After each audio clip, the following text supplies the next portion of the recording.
courts do not necessarily consider the terms of an insurance policy in a vacuum. In fact, while the words of the policy should be given their ordinary meaning, in New Jersey courts often construe them in the factual context in which they apply. And courts also consider, quote, whether clearer draftsmanship by the insurance company would have put the matter beyond reasonable question when construing an ambiguous clause in an insurance policy. So courts try different ways to give insurance companies out, instead of just saying, oh yeah, there's differing interpretations, so the policy language is ambiguous. I think that when it comes to ambiguity, meaning a policy that could mean multiple things, the courts don't like that because they figure that AIG and Liberty and the big insurance companies have people who are hired to write these policies, and to say that it's ambiguous sort of means that these people didn't know what they were doing.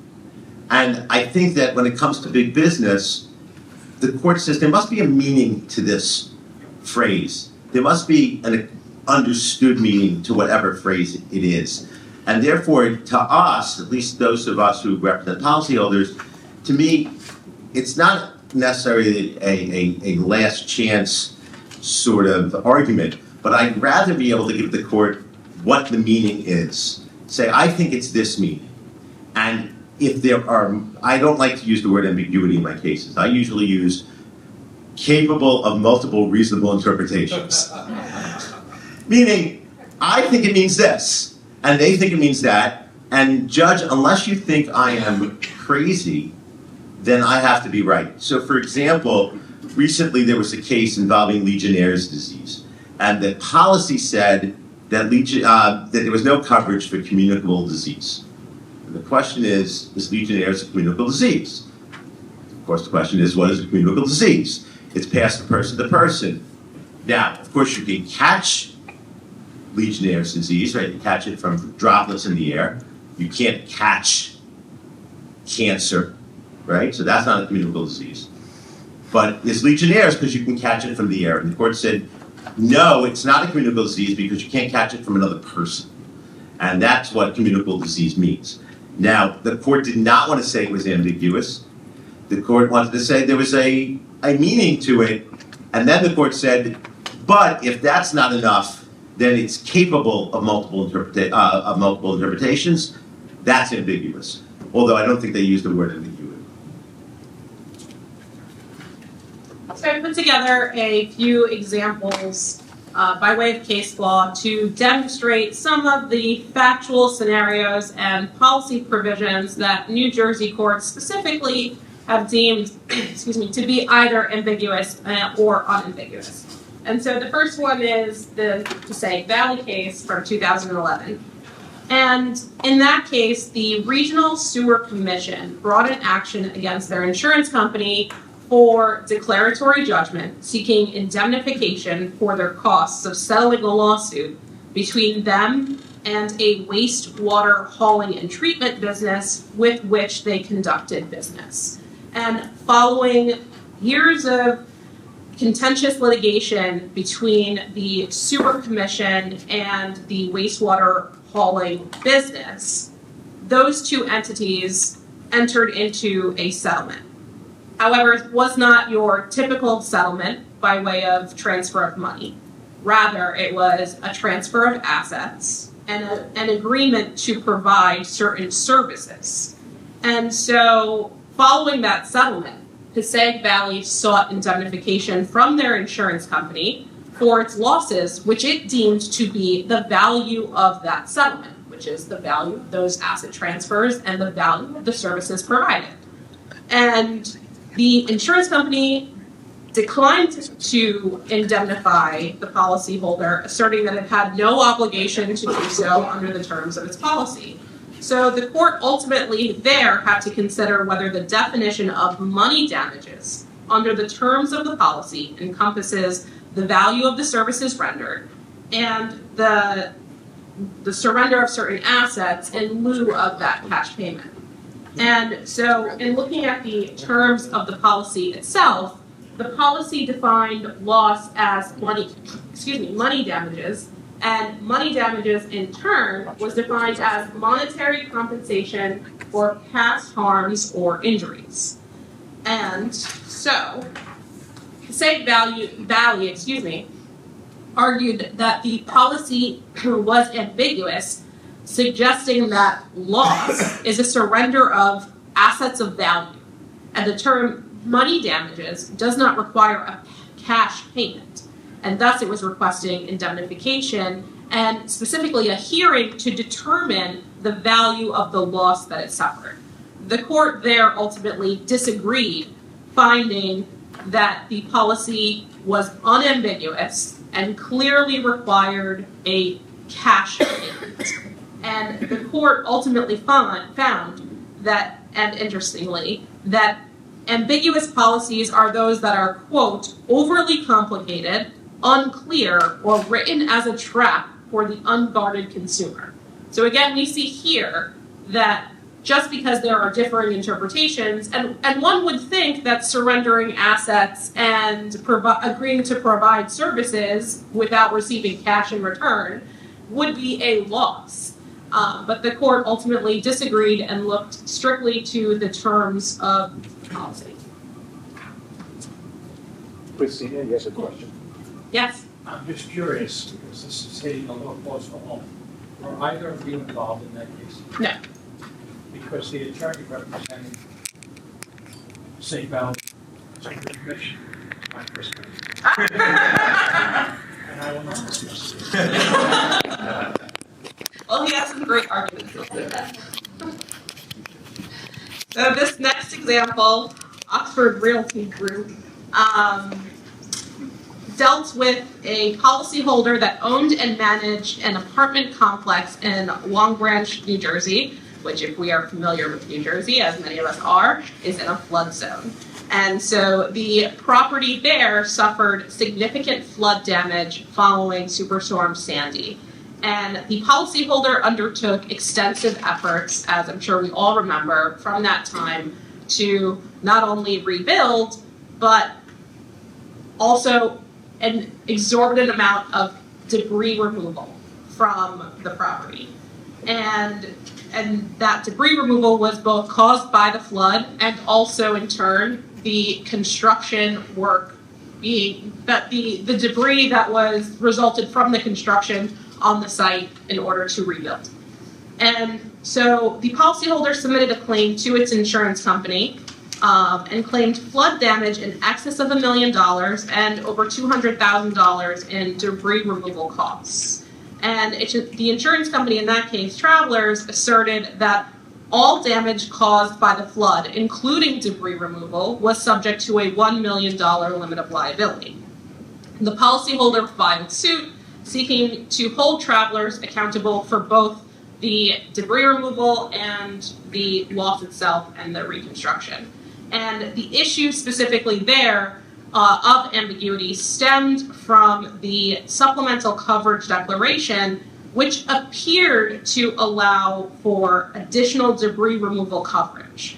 But a separate section was titled Limit of Insurance for Flood, and that limited coverage to $1 million. So it appeared that there were two provisions in the policies at odds with one another. And depending on the way that it's either interpreted or construed, you either are capped at $1 million or you get $1.5 million for, and the debris removal could count under that extra $500,000.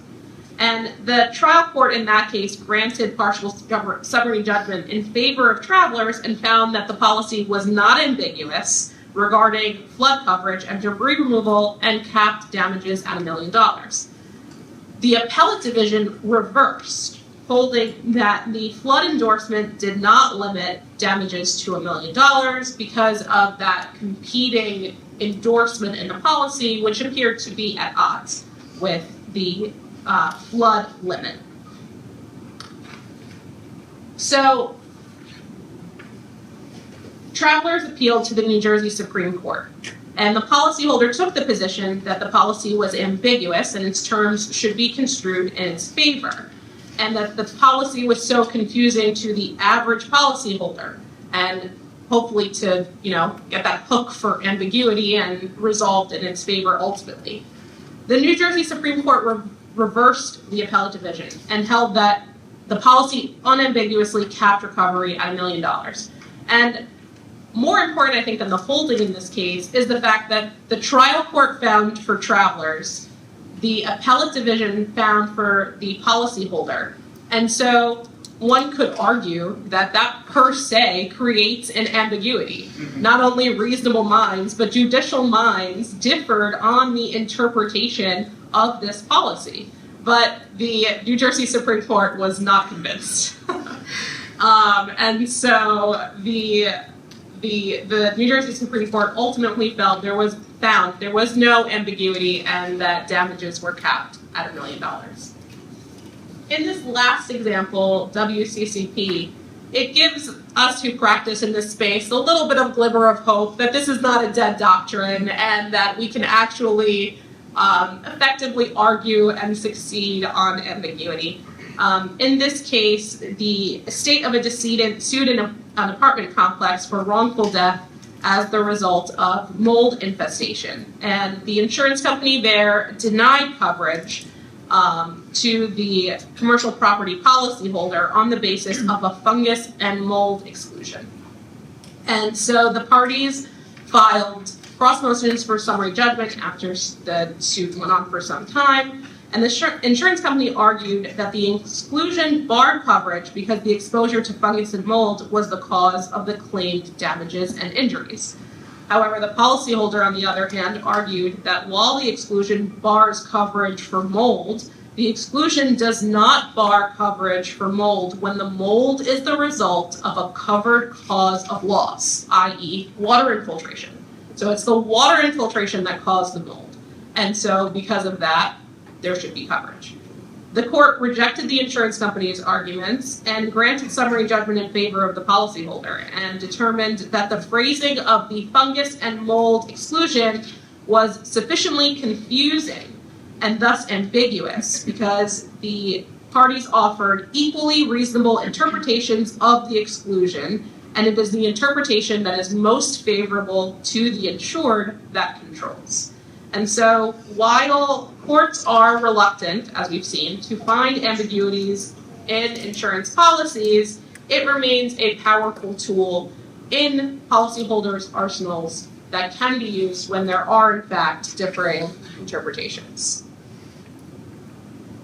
So is ambiguity a last resort? And Steve touched on that briefly. And some might say yes. I would say it depends. I think it depends on the policy language, and most certainly depends on the context in which the policyholder is seeking coverage. So one thing is for certain with respect to the law in New Jersey is well established that coverage provisions are to be read broadly, exclusions are to be read narrowly, potential ambiguities are to be resolved in favor of the policyholder, and the policy is to be read in a manner that fulfills the insured's reasonable expectations. Which brings us to the second part of our presentation, that is the doctrine of reasonable expectations, which is a related doctrine and commonly applied in cases where ambiguity is raised. And with that, I will turn it over to Mr. Fidel. When I thought about our presentation this morning, I thought about what would be cutting edge. In fact, Bill's discussing AI this morning, and Josh and Luma are talking about cyber. Carrie's talking about new underwriting trends in reps and warranties. So for us, this is not exactly cutting edge because ambiguity and reasonable expectations are very old doctrines. But as we looked into it, and as it's a bedrock for much of what we do, we were very surprised, at least I was very surprised, about how much is still uncertain about these doctrines, how they're applied, how they help policyholders, how they hurt policyholders. And I looked into it, and in my 30 years in doing this, I also noticed that I never actually gave a presentation on this. And when I looked into it, I was surprised about the uncertainty in the area and uncertainty about what these terms actually mean.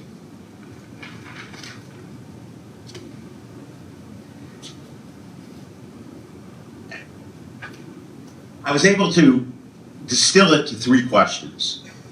What is the doctrine of reasonable expectations? Is it different than ambiguity? And whose reasonable expectations are we talking about? Now, as you know, in insurance coverage litigation, insurance policy interpretation, it depends state to state. New Jersey is very different than New York, which is very different than other places. And you could have one jurisdiction where there's coverage for a certain thing, and the same claim in another state is not covered. We know that historically in New Jersey, where environmental insurance coverage for environmental claims was covered in New Jersey for the most part, where the same claim in New York would not be covered. And it led to a lot of forum battles about where cases should be heard, what law should be applied. But how courts read these, and still read them to this day, differs from jurisdiction to jurisdiction. The doctrine of reasonable expectations, I found a law review article from 25 years ago, which said it was the most controversial doctrine over the last 30 years. I don't think that's changed. But what's so controversial about reasonable expectations? Why should that be the most controversial doctrine in insurance law or in anything? Because what it takes is, it takes a contract, and the insurance companies always point out that it's a contract, and say the contract can mean different things depending on what the person thought it should mean. I guess that's somewhat controversial, that you could have a different meaning depending on the person who is reading it. And we'll talk about whose reasonable expectations, but I thought I was buying coverage, and the words say that I didn't, but I thought I was. Is that enough? And reasonable expectations thus is related to contra preferentum, which I discussed before, which is the words of the policy, the words of the contract are interpreted against, construed against the person who wrote them. Meaning most policyholders, 99.9% of policyholders, do not write their own policies, have no input into what is there. So therefore, the only person who knew what they meant was the underwriter who wrote it. And therefore, they can't say, well, this is what we meant. Because obviously they would always interpret it in their best interests. And to figure out what reasonable expectations means, I looked at tons of New Jersey cases, and nobody wants to exactly say what it means. So what it's supposed to do, however, it's supposed to protect consumers from technical encumbrances or hidden pitfalls. I think that's another way of saying the fine print. What does it mean, right? On page 1, it says you're covered, but on page 48, it says you're not covered on Tuesdays, Wednesdays, and Thursdays.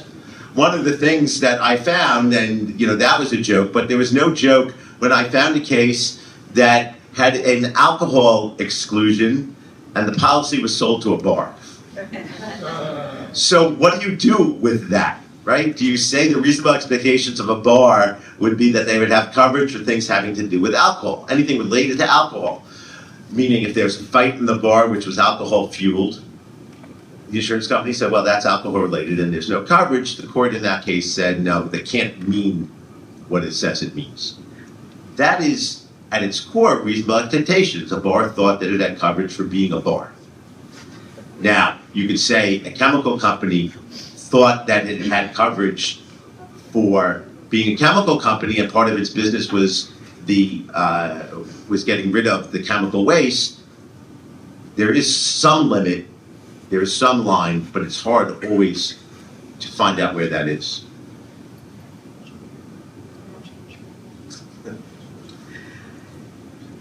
And that leads to the question of whether the reasonable expectations doctrine is different from ambiguity, meaning is it the same thing? Is it that we see an ambiguity and then we say, okay, how are we going to resolve this ambiguity? How are we going to resolve what this means? Is it going to be reasonable expectations? Is it going to be extrinsic evidence? Are we going to look in there's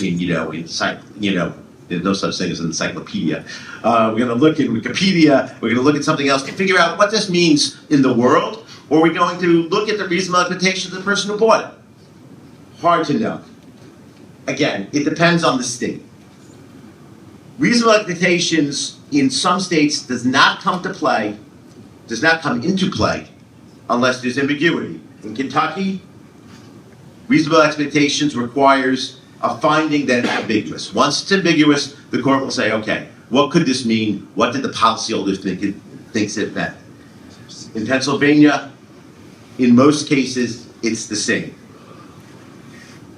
If there's ambiguity, then we'll ask the policyholder, well, what did you think was sold to you? Now, those reasonable expectations could be based upon advertisements that were given to them. It could be based on representations made by the broker. Hey, you have coverage for this. Or it could be made that, listen, I thought I had coverage. Now, is that enough? Other states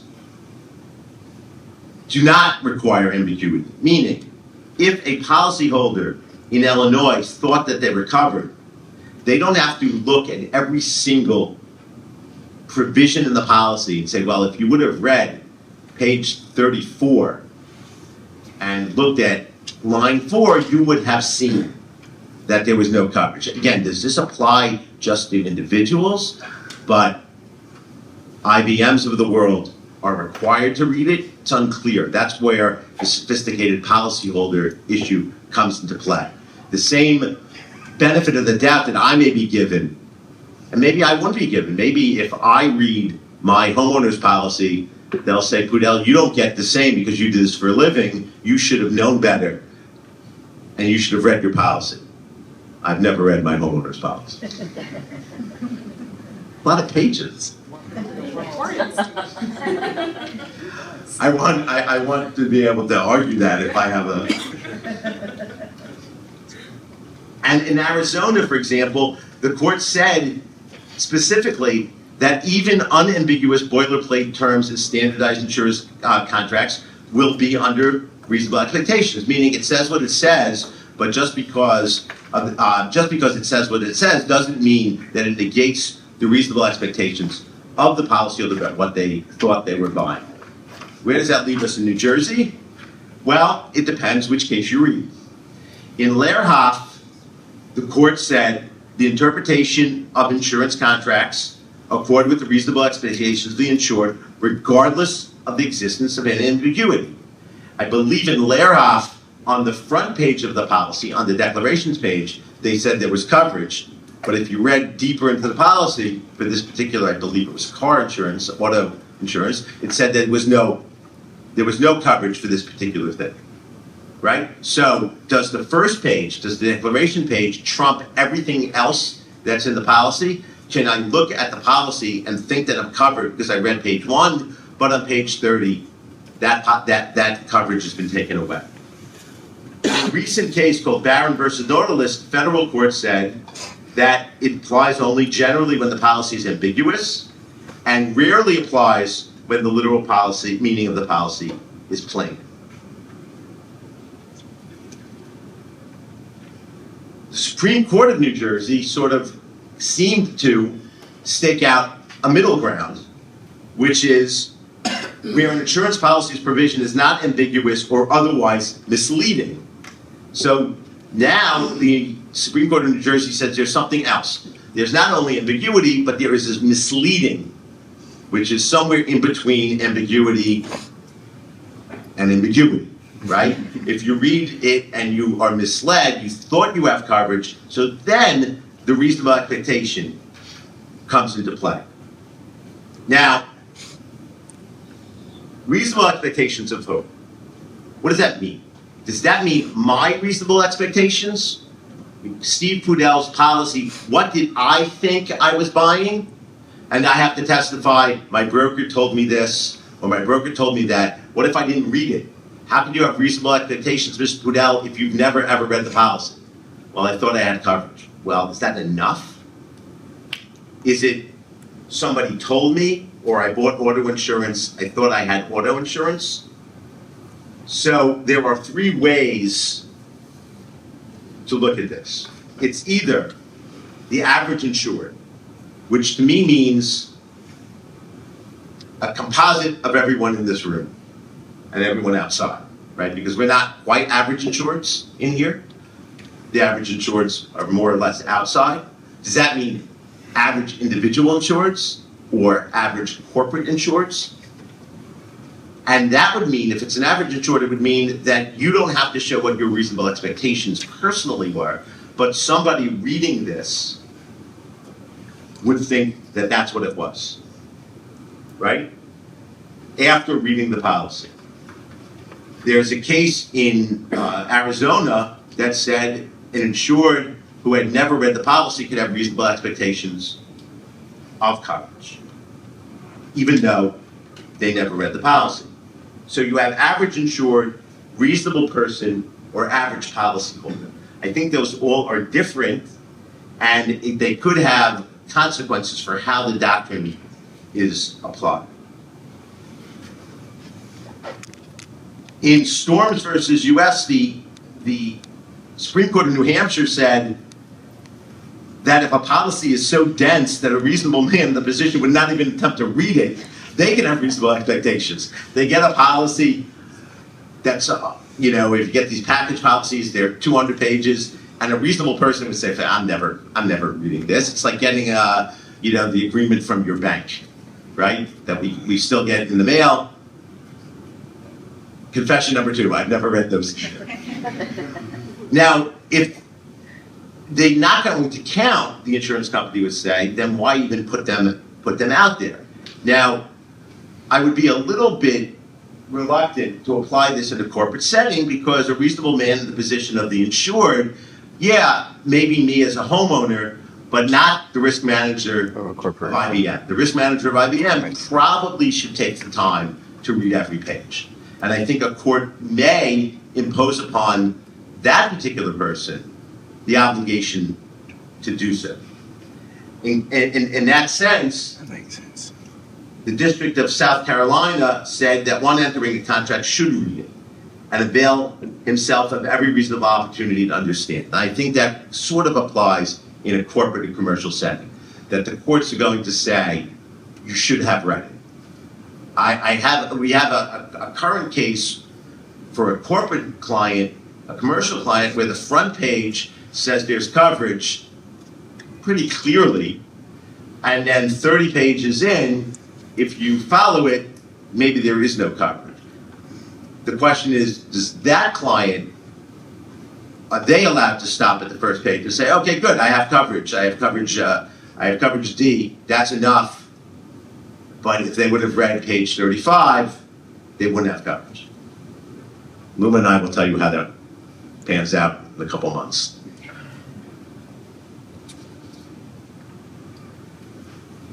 Despite all this, ambiguity and reasonable expectations are still viable doctrines. As I said, it varies from state to state. I think, at least in my opinion, that they are not necessarily the first argument I would make, but reasonable expectations does matter. If you have a cyber policy, you think that you have coverage for cyber. And if the policy cuts it out, not to make it illusory, not to take out all cyber exclusions, again, it's not the bar that has an alcohol exclusion, but you were marketed, or you were told, or you thought that the coverage is broader, that may be a viable argument for the interpretation that you want. Now again, is that just in the case of ambiguity? I would think it's reasonable expectations is broader than that, but we've seen jurisdictions where it's not. And this again varies from state to state. It would seem to me that corporate and commercial policyholders, which is mostly what people here deal with, but even individuals, but certainly when there's a risk manager or counsel, should do their best to read and understand their policies. You're not going to be able to pick out every single potential pitfall. As I like to say, at Anderson Kill, I say that we are the broom after the parade. There are people in this room, though, who are the broom before the parade, right? Who can get you out of trouble and read the policy and say, what about this or what about that? And brokers and consultants who can look at it and say that there's this form that's available or this company has it. Usually when we come onto the scene, it's after the loss, and we're trying to give the best interpretation that helps the client. But there are people, again, in the room today who could help you before that and look at your policy and look at your coverage and see to keep you out of trouble, potentially.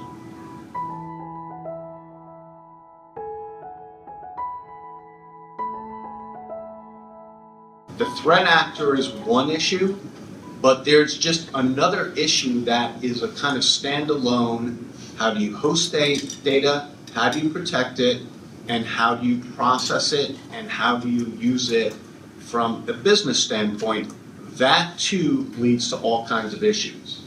But it's probably a little more interesting, right, to talk about the issues involving threat actors. So that's what we'll mostly focus on here. So a few things. Number one is, I think Verizon came out with its report the other day for any of those that have seen the report, and it's pretty ornery. Basically, every stat, save for the amount of ransomware payments, has gone up. And so the threats are getting worse. There's actually more ransomware attacks now, just a little bit of a decrease on the amount of ransom being paid in order to recover the system from the cyber criminals. Now, there's a whole host of reasons we can talk about why ransomware payments are down. I would not take any solace from that stat, which is, oh, well, maybe it's an indication that things are safer. It's not. It just has to do with Treasury, OFAC issues, cyber insurance issues in terms of the coverage being granted under cyber extortion. So there's that stat. You're going to hear this morning a discussion on AI, and just one note on AI in this program, and this comes from the Verizon report. There is an uptick, not a shocker, that generative AI is now becoming more of a factor in the way certain cyber scams are being run. We had a case, and I can't talk too specifically about it, but a senior employee of the corporate policyholder had given an interview on the electronic business media platforms that we all have on cable news, and hackers had grabbed the video clips, created a WhatsApp imitation of that person, giving instructions to have the head controller wire money. You can kind of guess the rest, right? The money was stolen. The video, of course, was fake, and it was convincing enough. It's not as good as it's going to be, but it was good enough to fool this person. And kind of think about that scenario, right? Which is, if we all have a boss at the office and we get a video instruction to do X, Y, or Z with sensitive information or corporate assets, probably pretty easy to fall for that scam. So these risks, in my estimation, and not to be a downer this morning about things, but they are going to continue to get worse and worse and worse. Some of you may have heard that the OCC, right, one of the big federal regulators for our banking system, they were hacked. And so the OCC has kind of indicated what they can, which is investigations ongoing. There was a data compromise. And not shockingly, right, a lot of the banks that get regulated by the OCC have not only entrusted, but are regulatorily required to submit sensitive information to the OCC that regularly runs audits and does all kinds of stress testing and lots of other things. And so that information is now compromised. 23andMe had a lot of data stolen. You may have heard. I think it was earlier this year or late last year, had to basically fork over about $30+ million in the class action settlement for all of this personal genealogy or however you want to describe that information in electronic form, right, about who's related to whom and where your genealogy is and everything else that's interesting about it, but also the dangers, right, of having a company in possession of that level of information that's obviously so personal. So what is occurring when you have a cyber event? Well, my colleague Luma is going to certainly talk about some of the first-party issues that arise. Almost every cyber event, if it's serious enough these days, is going to be both a first-party and a third-party situation. So let's take malware, for example, right? First, what is the biggest threat of malware, right? Which is some strains of malware, like ransomware, for instance, right? Encrypts your systems, takes you offline.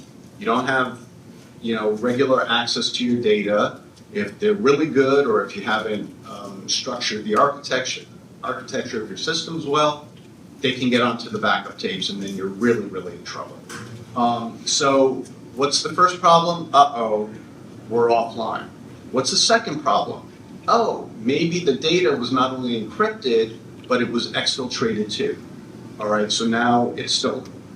And what's the third risk? Of course, now we're being stolen, right, for that data, and the hacker calls up and says, hey, we've got your data, we're either going to embarrass you or we're going to dump it on the dark web, and then, you're kind of forced into this ransom scenario. And now with the fairly recent changes with OFAC and sending money to anybody on the SDN list is criminal. So you have to be ultra careful about paying any ransom in this environment. And not long ago, it was a regular business decision to pay the ransom, get your systems back. That world now is probably very, very much curtailed, both for better and for worse. So what else do we have in recent times? Well, for those of you that have been following it, the SEC for a few years had been kind of coming up with a much more specific and enhanced regulation of its registrants when it came to cybersecurity. So finally, after a couple of years of comments and back and forth with industry groups and others, the SEC settled in mid-summer 2023, I think, on the SEC cybersecurity. And so I guess there's some argument that the SEC cybersecurity rule doesn't necessarily change the requirements for a registrant to really kind of disclose and assess its material risks and all the factors that are parts of any large public company's filings with the SEC to give information to the investing public. But this rule is certainly stricter. It does have a little more teeth in it. And so for those of you that remember SolarWinds the other year, that was another hacking vector, right, where it's not meant to just go after one entity, it's meant to compromise down and down and down the chain, which it did. Yes? Hi, Joshua. Yeah. There's some rumor that the new administration will not be enforcing that SEC reg. If that turns out to be true, what would your advice be as regards the regs as they stand today? I think the advice has to be, right, you want to kind of err on the stricter compliance when it comes to that. I know there's all kinds of discussions about whether any federal agency is going to be nearly as proactive under the current administration as it has been under past administrations. I would say that I think investors care about cybersecurity for the companies they're buying stock and bonds and debentures and whatever's in. So I think, any discussion of the cybersecurity rules demise is probably premature. And I think there's a difference also between the law on the books versus how actively it gets enforced. So unless it's gonna really just be repealed altogether, I think you still have the ability for, what are they called, strike suit lawyers, all of the class action derivative and stock drop lawyers.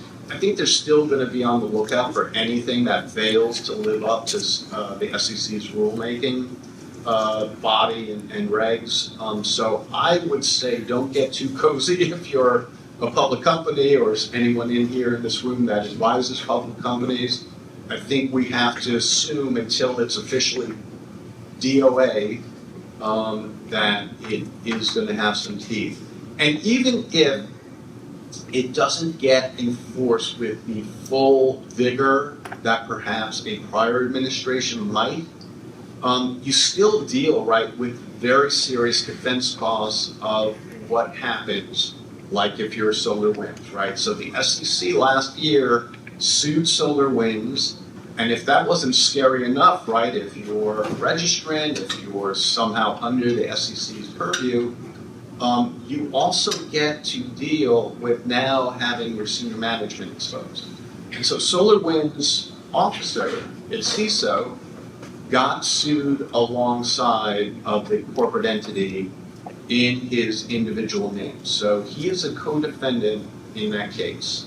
And even though the case got pruned last year and some of the more serious allegations and claims by the SEC were dropped, they're both still in the lawsuit, or at least last I checked.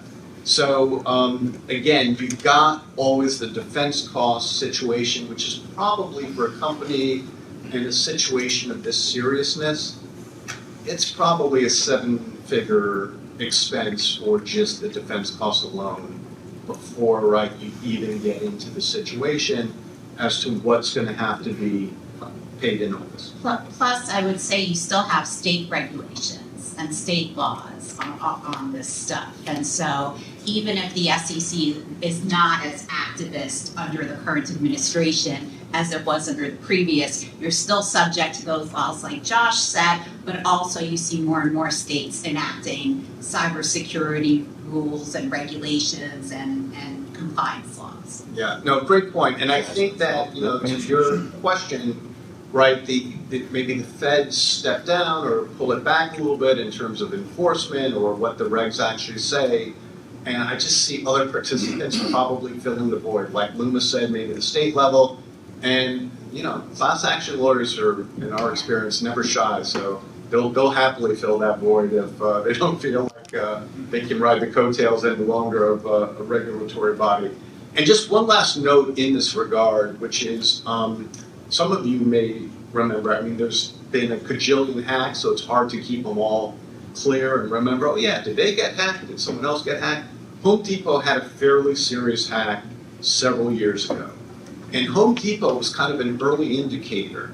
They actually got sued along with their management. I think it was a derivative action, probably in Delaware. They won that case, as I recall, on a motion to dismiss. Nevertheless, they still did a deal with the plaintiffs' class action securities lawyers.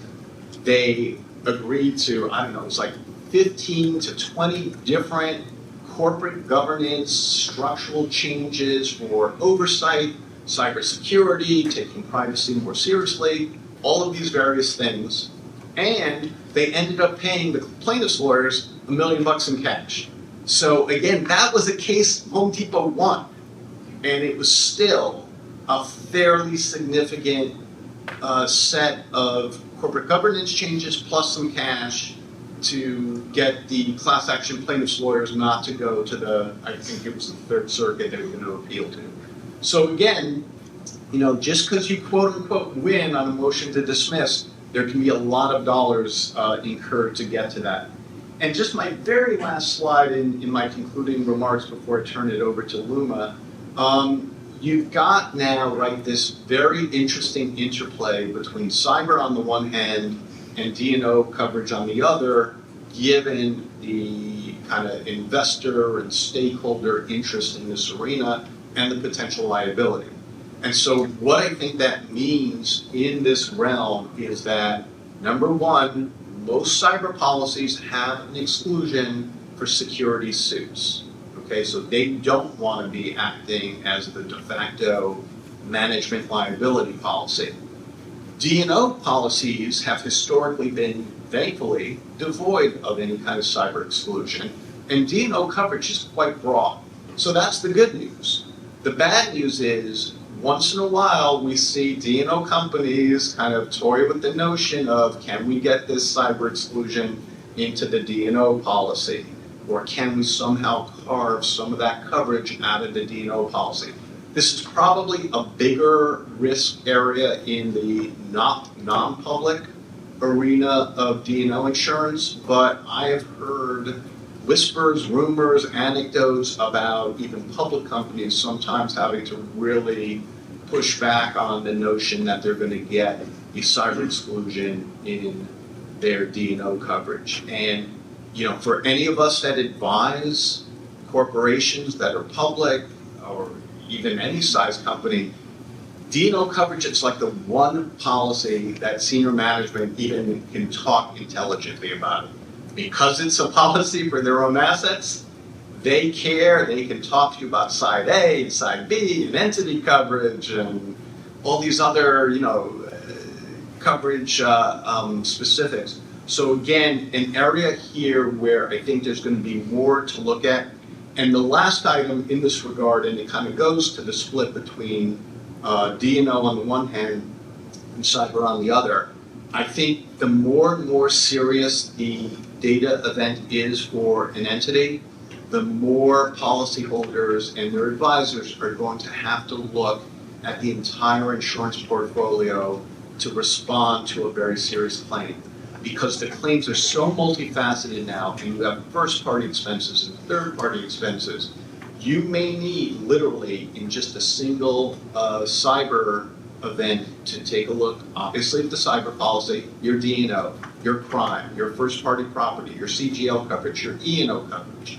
So again, if you have a package policy that Steve alluded to before, that might have all kinds of bells and whistles built in as well under various aspects of the coverage. So I'm going to conclude here and turn it over to Luma on first-party coverage issues.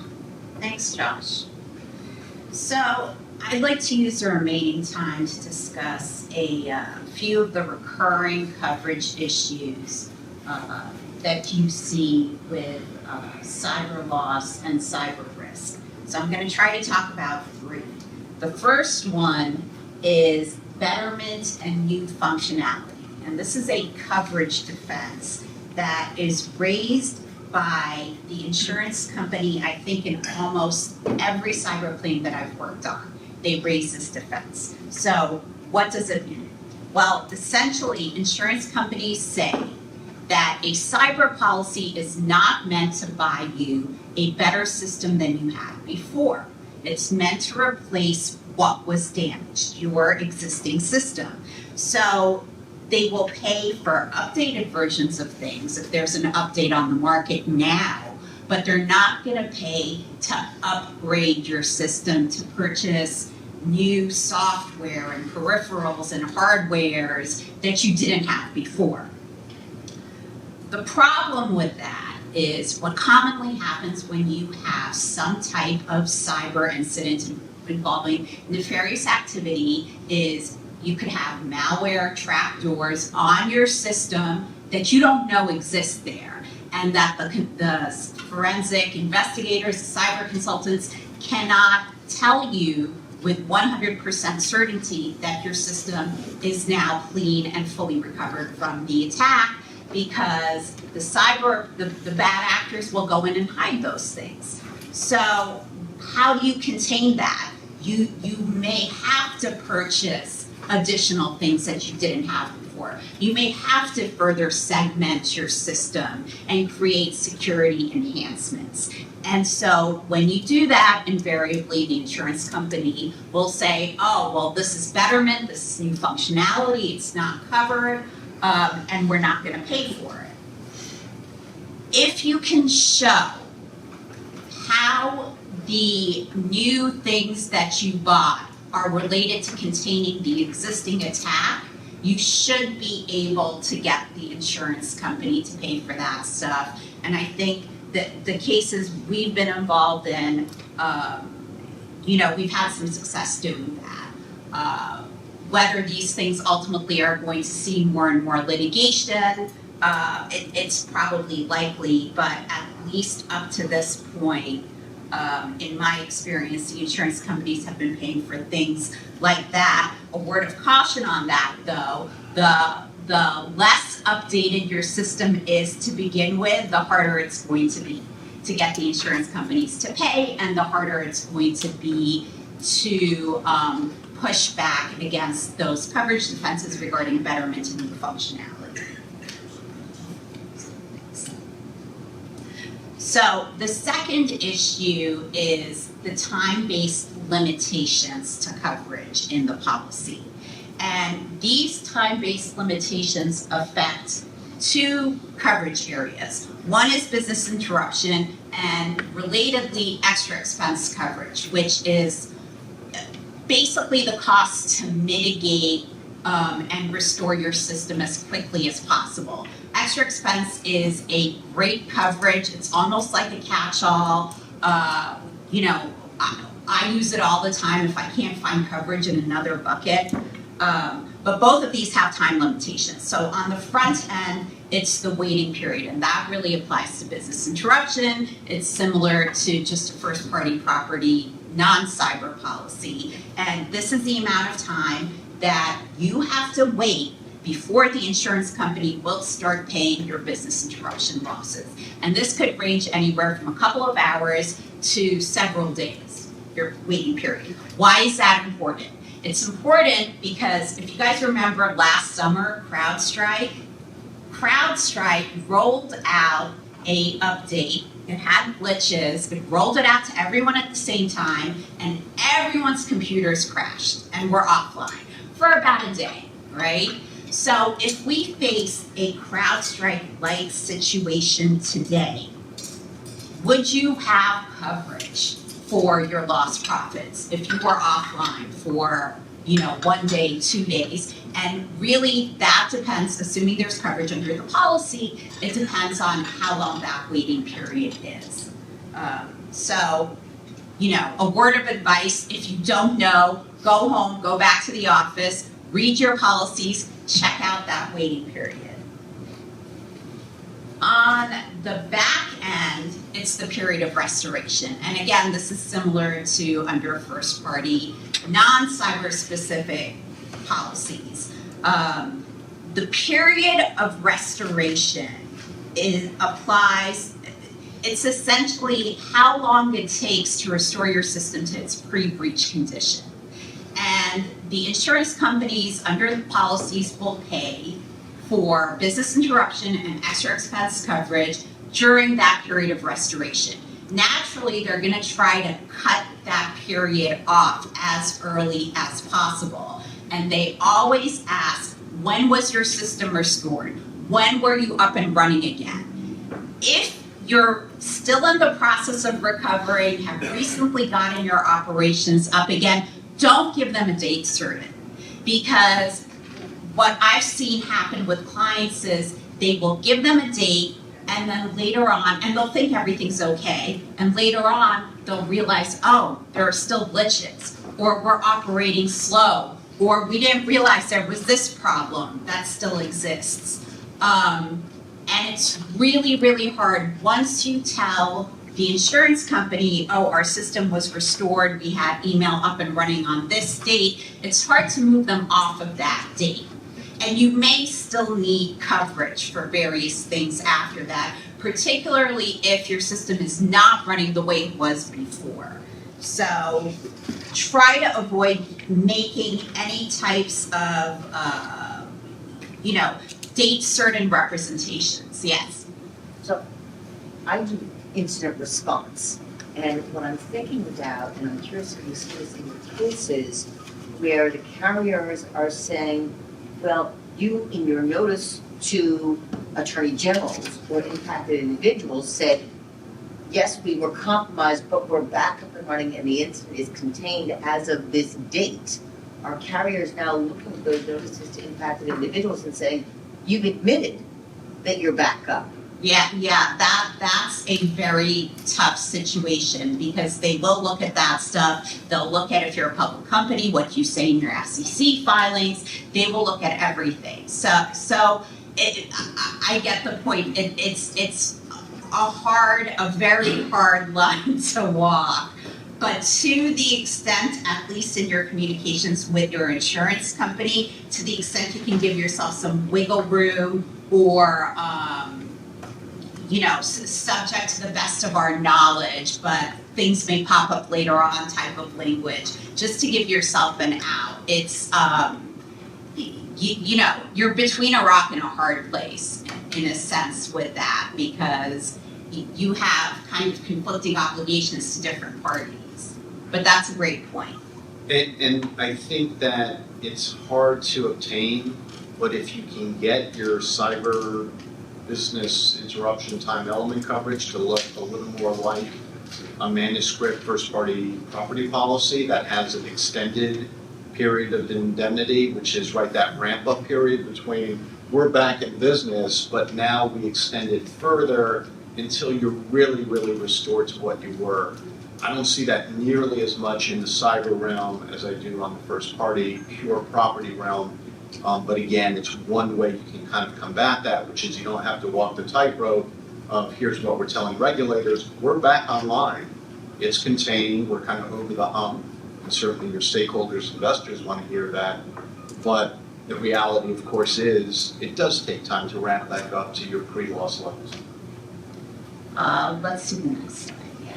So the third coverage issue is supplements, and Josh mentioned, I think, fraudulent wire transfer, instruction fraud, and business email compromise, social engineering losses. Maybe they're not the number one cyber risk. I think that's still ransomware, but I believe that is, close behind as the second biggest cyber threat that businesses face. And so where we see supplements come into play is really with these social engineering losses. Whether it's under a crime policy or a cyber policy, it is not uncommon to see business email compromise, social engineering coverage have a supplement. And a lot of times policyholders may not even realize they have a $5 million cyber policy and they think they're covered, and they suffer a social engineering loss, and lo and behold, their policy has a $250,000 supplement. And so, in terms of something to highlight, whether you are the policyholder or your clients are policyholders, is to flag that issue. What are your supplements for social engineering losses?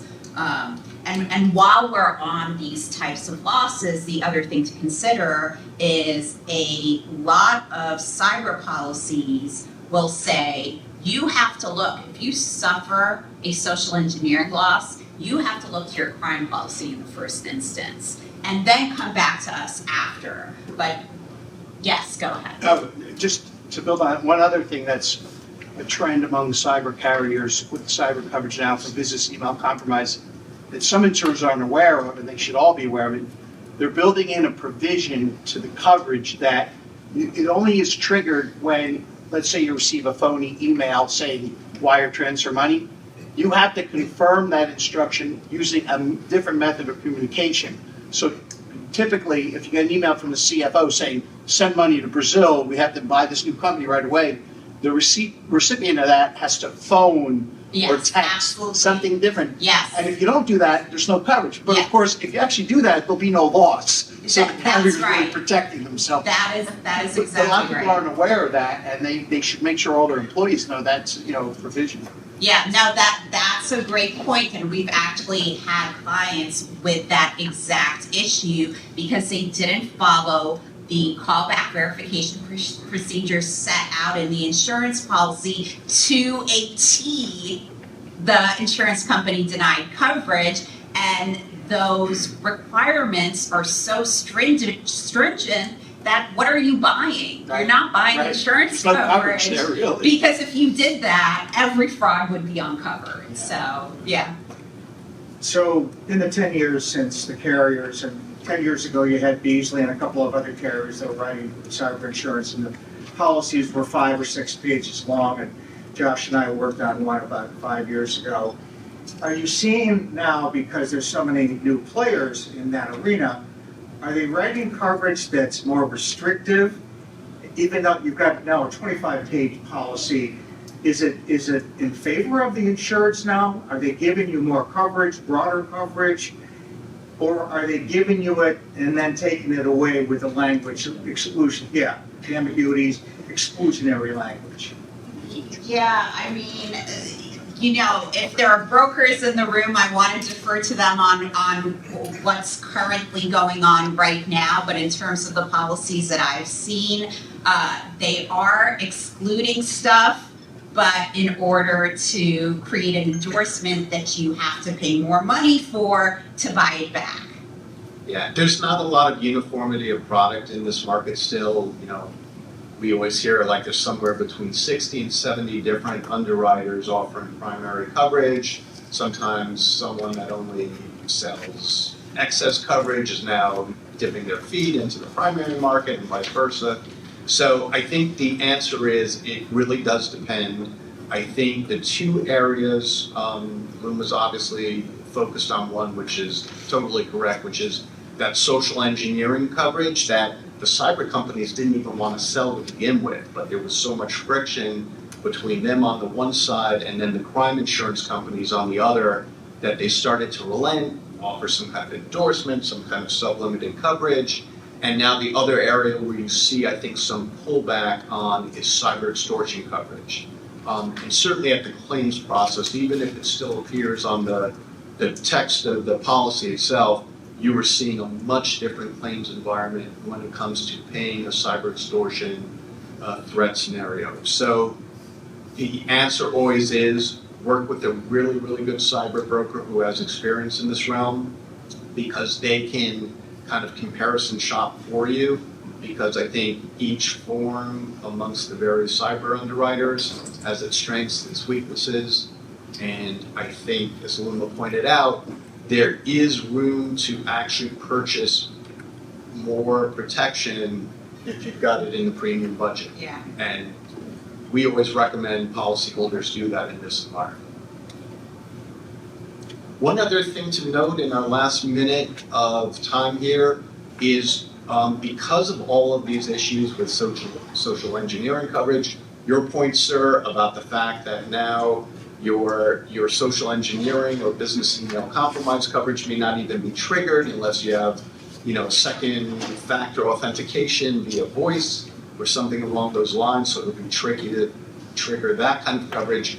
Cyber coverage, bless you, almost always still provides computer fraud coverage. And that coverage is still very broadly written. Now, new exclusions have gone into a lot of crime policies to try and kick away from the computer fraud coverage that say may provide $10 million of coverage and knock you down to $100,000 of coverage on a sublimited social engineering coverage. But do not take the insurance company's word as gospel that your computer fraud coverage doesn't apply, because most of the modern cases now say it does apply. Metadata is one, American Tooling is another, and there's about 3 or 4 other federal appellate court cases that are quite good for policyholders. I'm not believing what the crime insurance companies are saying about the limitations of the computer fraud insurance provision. So I think on that note, we'll close out here. We're gonna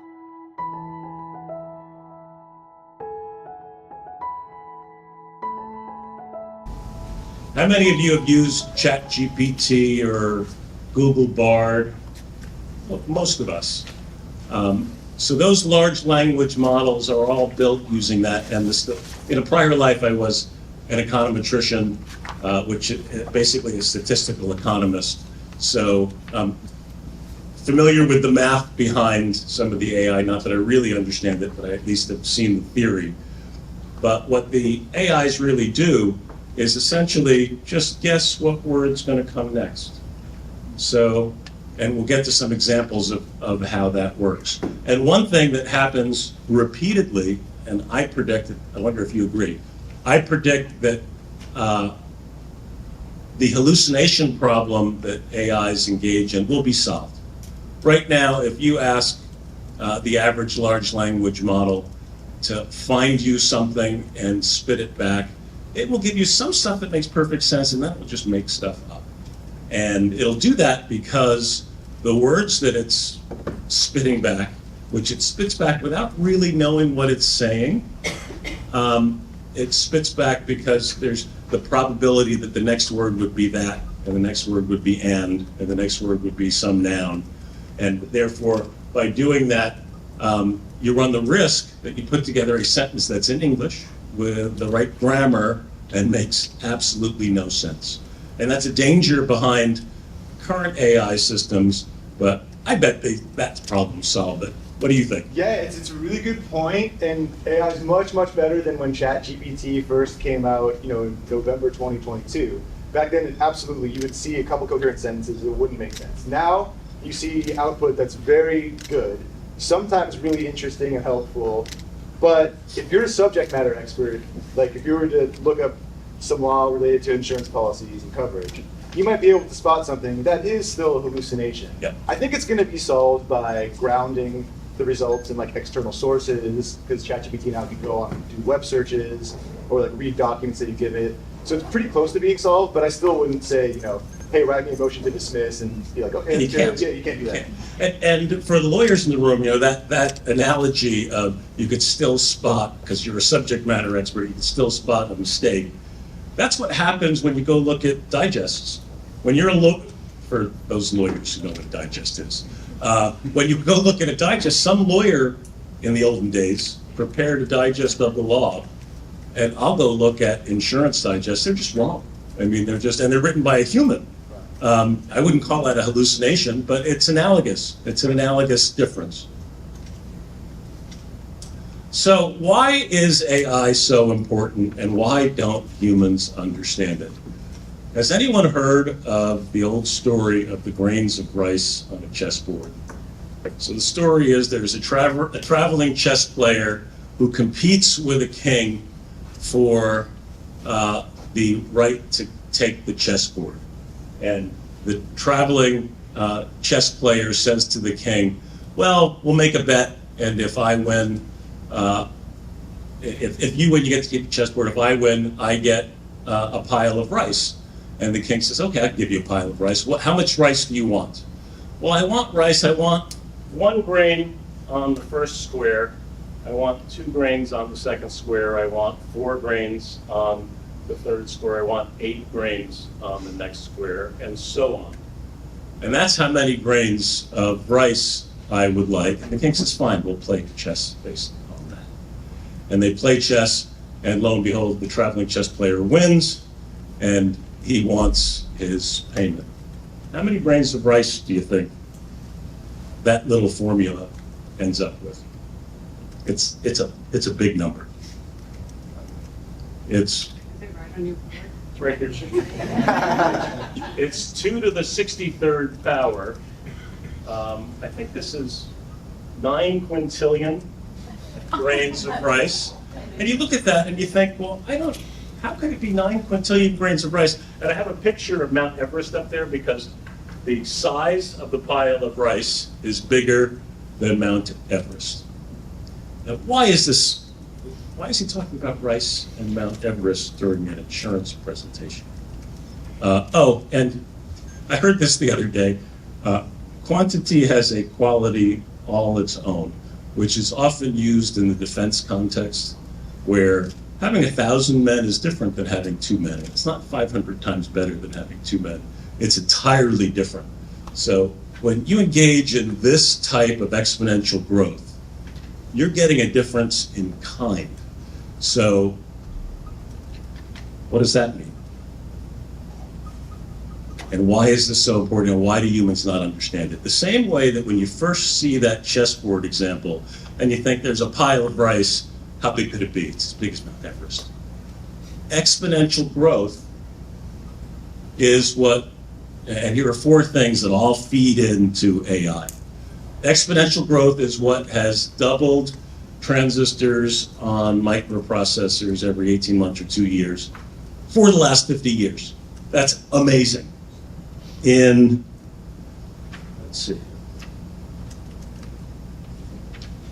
In 1947, there was one transistor in existence in the world. Last year, in 2024, 13 sextillion transistors were created. And that's 13 followed by 22 zeros. And again, these numbers for humans, we just don't get it. We have linear brains. We're not used to thinking in exponents. All of these characteristics are going more or less exponential. So what else feeds us? You have Moore's Law, which everyone's heard of, the doubling of transistors. But then you've also got data creation. Every time I talk to my IT folks and they say we need to buy more storage, I always say buy 3 times as much storage. And every time we've done that for the last 20 plus years, we've needed more at the end of the next couple of years because the amount of data creation, again, look at these numbers. What's a zettabyte? I don't know, it's 47 billion terabytes. In 2020, there were 47 zettabytes. In 2035, there'll be 2,100 zettabytes. I mean, that's also exponential. And then this number is shocking. A few years ago, I got these numbers from a presentation done 1 year ago last month. So all these, I've updated some of the numbers, but the concept I first heard about 1 year ago last month. Back then, the cost of training had gone down by, I think it was 98%. Now the cost of training an AI, so you have that AI and you want it to go do something, you get training data, and you set your AI out to train on data, mostly on the internet, I guess. Is that true? Is it on the internet? Yeah, mostly on the internet. It's declined just in the last 18 months from $20 to 7 cents to create a token for use in training your AI. That's astounding, an astounding decrease in cost. And then the investment by corporations in AI has been increasing enormously. In 2021, it was 160 billion, and through 2024, nearly 7,000 newly AI-funded startups, most of them in the US, were funded. So you look at those numbers and you think, my goodness, this is something that will be unstoppable. And then, for some reason, even though I'm trying to explain exponential growth, this is a logarithmic scale. So since it's a logarithmic scale, that's actually an exponential line, but it looks like a line. So that's the number of transistors doubling every 2 years. That's the increase in global data creation. This is the annual investment by corporations in artificial intelligence and the cost to train AI systems, which should be much lower.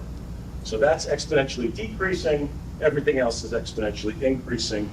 The power of this is just like that chessboard, where the power of AI is going to vastly surpass anything our little linear brains can think of, because all these things are coming together at the same time. So I talked about hallucinations as one of the issues that come up. And has anyone heard of something called a demo gremlin? Whenever you're doing a demonstration of something technical, it does not work. So, and it's funny to see Google have this problem.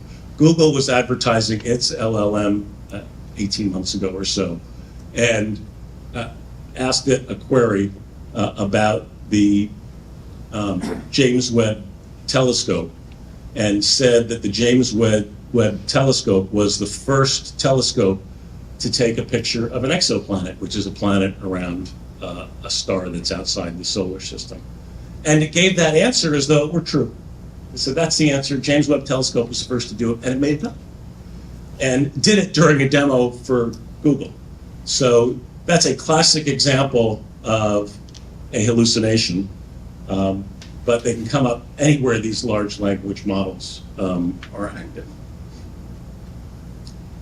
So one of the things that I do sometimes is write poems, and we recite poems about insurance, and it used to be fun to do it, but now ChatGPT does it, and you can ask it to write poetry. It's really sad, because you have something that really used to be fun to do, and now you get the wind knocked out of your shell. So I actually put this query into ChatGPT this weekend, write a short poem regarding D&O insurance coverage of AI risks. This is the actual prompt. Include in the poem bad faith claims handling, underwriters who want to earn more insurance premiums, and poor unsuspecting policyholders saved by policyholder counsel. Make it one stanza, please, ChatGPT. And it did. And came up with a poem, which it's not great. It's not as good as our poems, but it's not bad. You read it and you think, wow. Counsel steps in and writes it all. Well, that's certainly hopefully true. In boardrooms where AI plays, D&O fears ride in hidden ways. Bad faith denials, claims turn cold, while underwriters chase more gold. Really? ChatGPT wrote this? Holy smokes. But just as policyholders fall, counsel steps in and writes it all. I mean, if I had written that, I said, wow, I did a good job. It took 20 seconds to write this. So you look at that, that's a little microcosm of how the world is going to change, where in the past, you actually had to get someone who was capable of creative thinking to do things like this. Does anyone use ChatGPT to write poems or anything? Just had a question about Yeah. that. I'll do a letter that I think's pretty good. Put it in ChatGPT, and it comes out great. If I use that, is that plagiarism if I quote that? And where do you draw the line between what Ron wrote and what AI? That's a good question. And there are cases that I'm not going to talk about them today, but there are cases about whether or not the training of the AI was a violation of copyright holders' copyright. I mean, the New York Times has a case, which I believe is still pending. Is it still pending? Yep. Yeah, it's still pending, regarding the use of all the historical New York Times newspapers to train ChatGPT and other large language models. So in your case, I wouldn't think that you're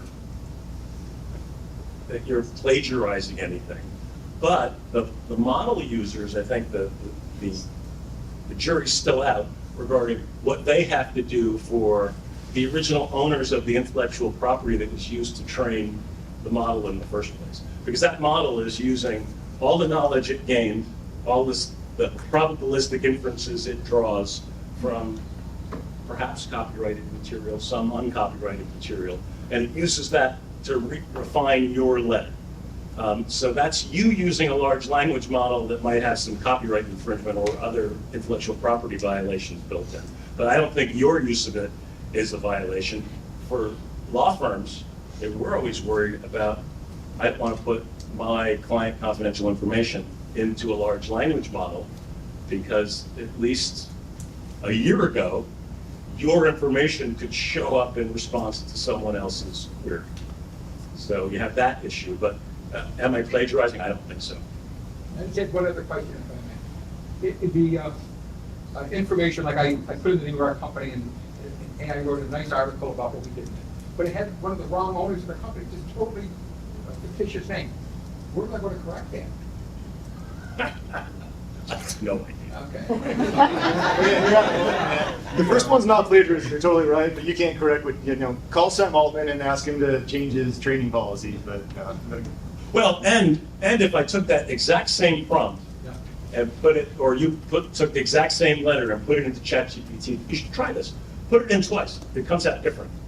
Yeah. So it comes out differently each time. So on the one hand, it's a probabilistic model that's trying to determine what comes next. On the other hand, there's a randomness to it.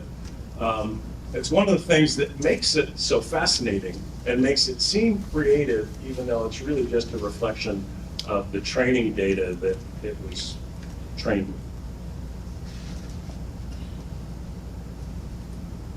So some of you may be familiar with, there are several cases against lawyers, and here's one of the problems with AI. People are lazy, and when you have a tool that can write a poem or write your brief, you let it write your brief. So there are at least 7 or 8, maybe more by now, cases with, you read the fact patterns, it's, oh my goodness, knuckleheads, of lawyers taking, in all different fact patterns, lawyers taking the output of ChatGPT and putting it into court without looking at it enough to realize that there are either completely fictitious citations, completely fictitious law, And then the court checks it and realizes, oh, you're a dumb lawyer, and you made a terrible mistake. But that type of mistake, it happens to lawyers, that's close to home. It will happen everywhere, because people who used to have to be a subject matter expert now will imitate one, but not do the work to make sure that ChatGPT is handing you gibberish. So this comes up in several contexts. Here, a lawyer was using ChatGPT as though it was an expert and saying, aha, Your Honor, I have ChatGPT, it tells me what a reasonable rate is, and the court was unpersuaded. Yeah. By contrast, the 11th Circuit, at the end of last year, decided, well, one of the judges on the circuit decided, well, I have an insurance case where the issue in question is, what does the word landscaping mean in an insurance policy?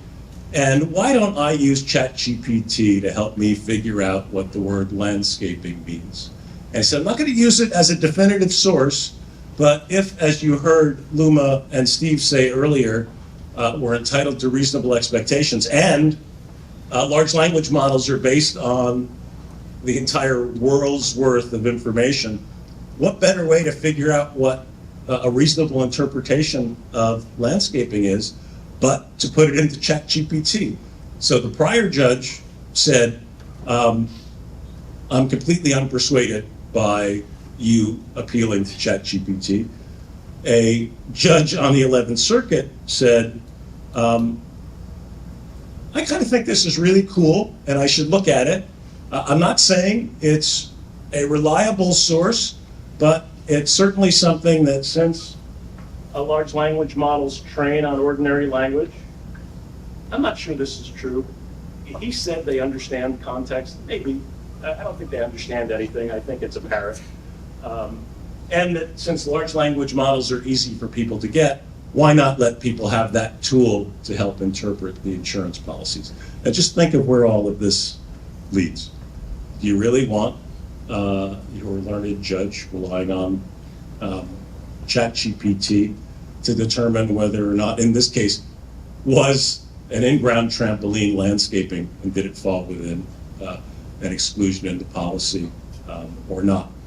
And while the case wasn't decided based on this issue because there were other issues in the case, it certainly is an interesting insurance-related wrinkle with regard to AI, and I bet we see more of this. If the 11th Circuit does it, you're going to see this again. So what coverage issues are we going to see?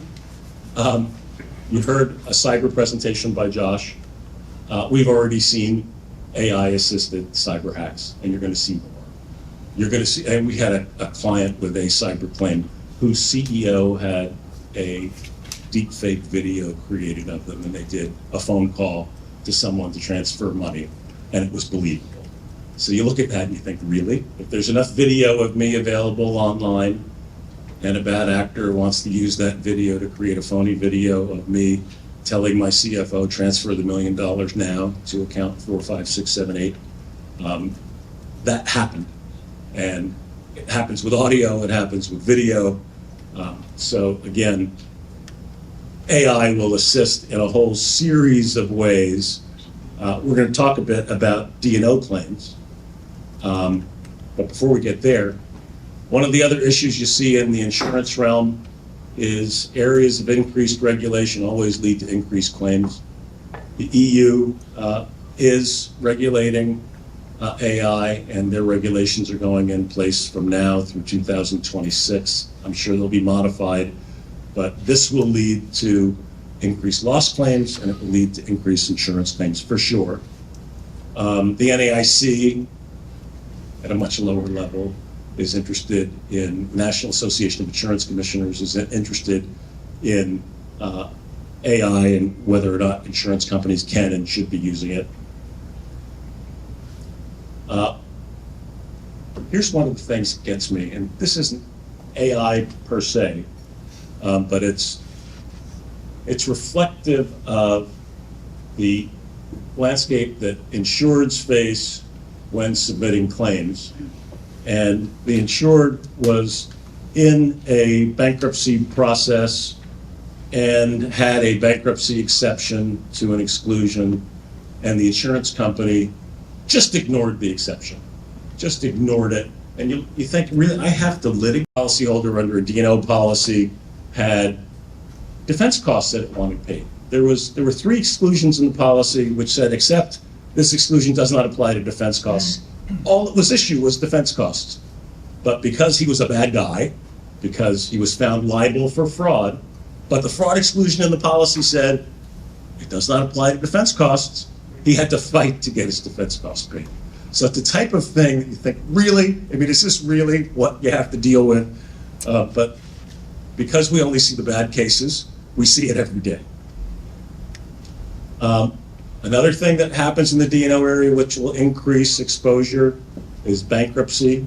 And you see, this is a heat map of bankruptcies. The red dots are bad in terms of number of filings. 2008 and 9 was the financial crisis. 2015-16 was a China pullback. 2020 was COVID. And look what's happening now. So is there going to be another set of increased losses on account of increased bankruptcies? This looks like maybe.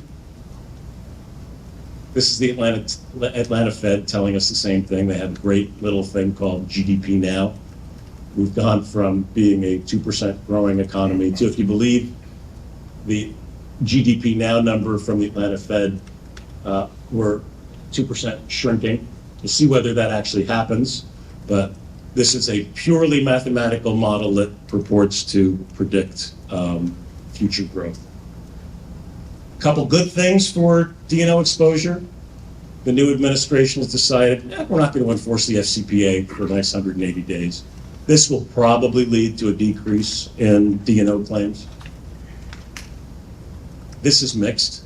The pause in DEI programs is probably going to cause some claims for having DEI programs, as well as preventing claims because there are no longer DEI programs.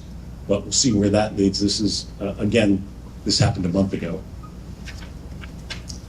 AI washing, and I have all of 2 minutes left to do AI washing. I'll summarize this rather than go through slides. There are several cases involving both private securities and SEC enforcement, both under the past administration and the current administration, where the use of AI technology is alleged to distort either my disclosures. For instance, I say, I have a uniquely advantageous AI technology that makes my company more profitable than every other company. It turns out that what's really happening is there are people in the back room faking the AI. This actually happens. So it's a new fraud under the AI label. That's one thing that happens. More recently, a company had implemented an AI technology to replace their call center workers. And in doing it, they didn't disclose to their shareholders, oh, by the way, the profit margin on my AI product is 1/10 the profit margin on my manual call center product. And therefore, when I deliver the same service to my same customer base, my profits are about to go like this. So you see that the change in AI is a dynamic one, but it comes up in all sorts of different ways. And in the D&O area, it leads to, it will lead and has led to more claims activity. And frankly, I was talking with someone earlier that this is also just another way to commit various bad acts. So whether it's someone spoofing me and turning me into an avatar and creating a fraud that way, or it's me misrepresenting to the public what my business is really about using an AI wrapper and thinking that that's somehow going to increase my appeal to investors.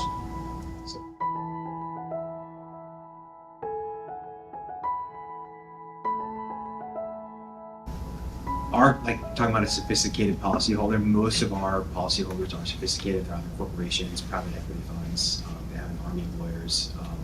So I think they'd be classified as sophisticated. So what they try to do is, hey, if your cyber policy is not going to cover it, or if your environmental policy is not going to cover it, let's try to get this rep and warranty insurance policy to cover it. So people try to use it as a catch-all policy. I think, generally speaking, insurers kind of made it work, because if you didn't pay a claim, you weren't being commercial. I think that's catching up to people. Like the largest MGA in our space over the last 7 years has paid over $1 billion in claims officially. So I think people are getting a little bit more sensitive to product liability, environmental, cyber. They want to see targets having separate policies for those and going to those policies if there's an issue, as opposed to your insurance policy. Yeah, so what you'll see in a lot of reps and warranties policies are, underwriters will be looking at these issues, but there will still be some amount of coverage in there for this. So like if you have a claim that is, let's say after a company is acquired, there is litigation filed against the company for, a class action, and it could involve various types of employment claims, maybe some wage and hour claims. The reps and warranties policy might pick up the defense of that matter and pay for some indemnity, where a EPL policy would exclude coverage for those kinds of costs.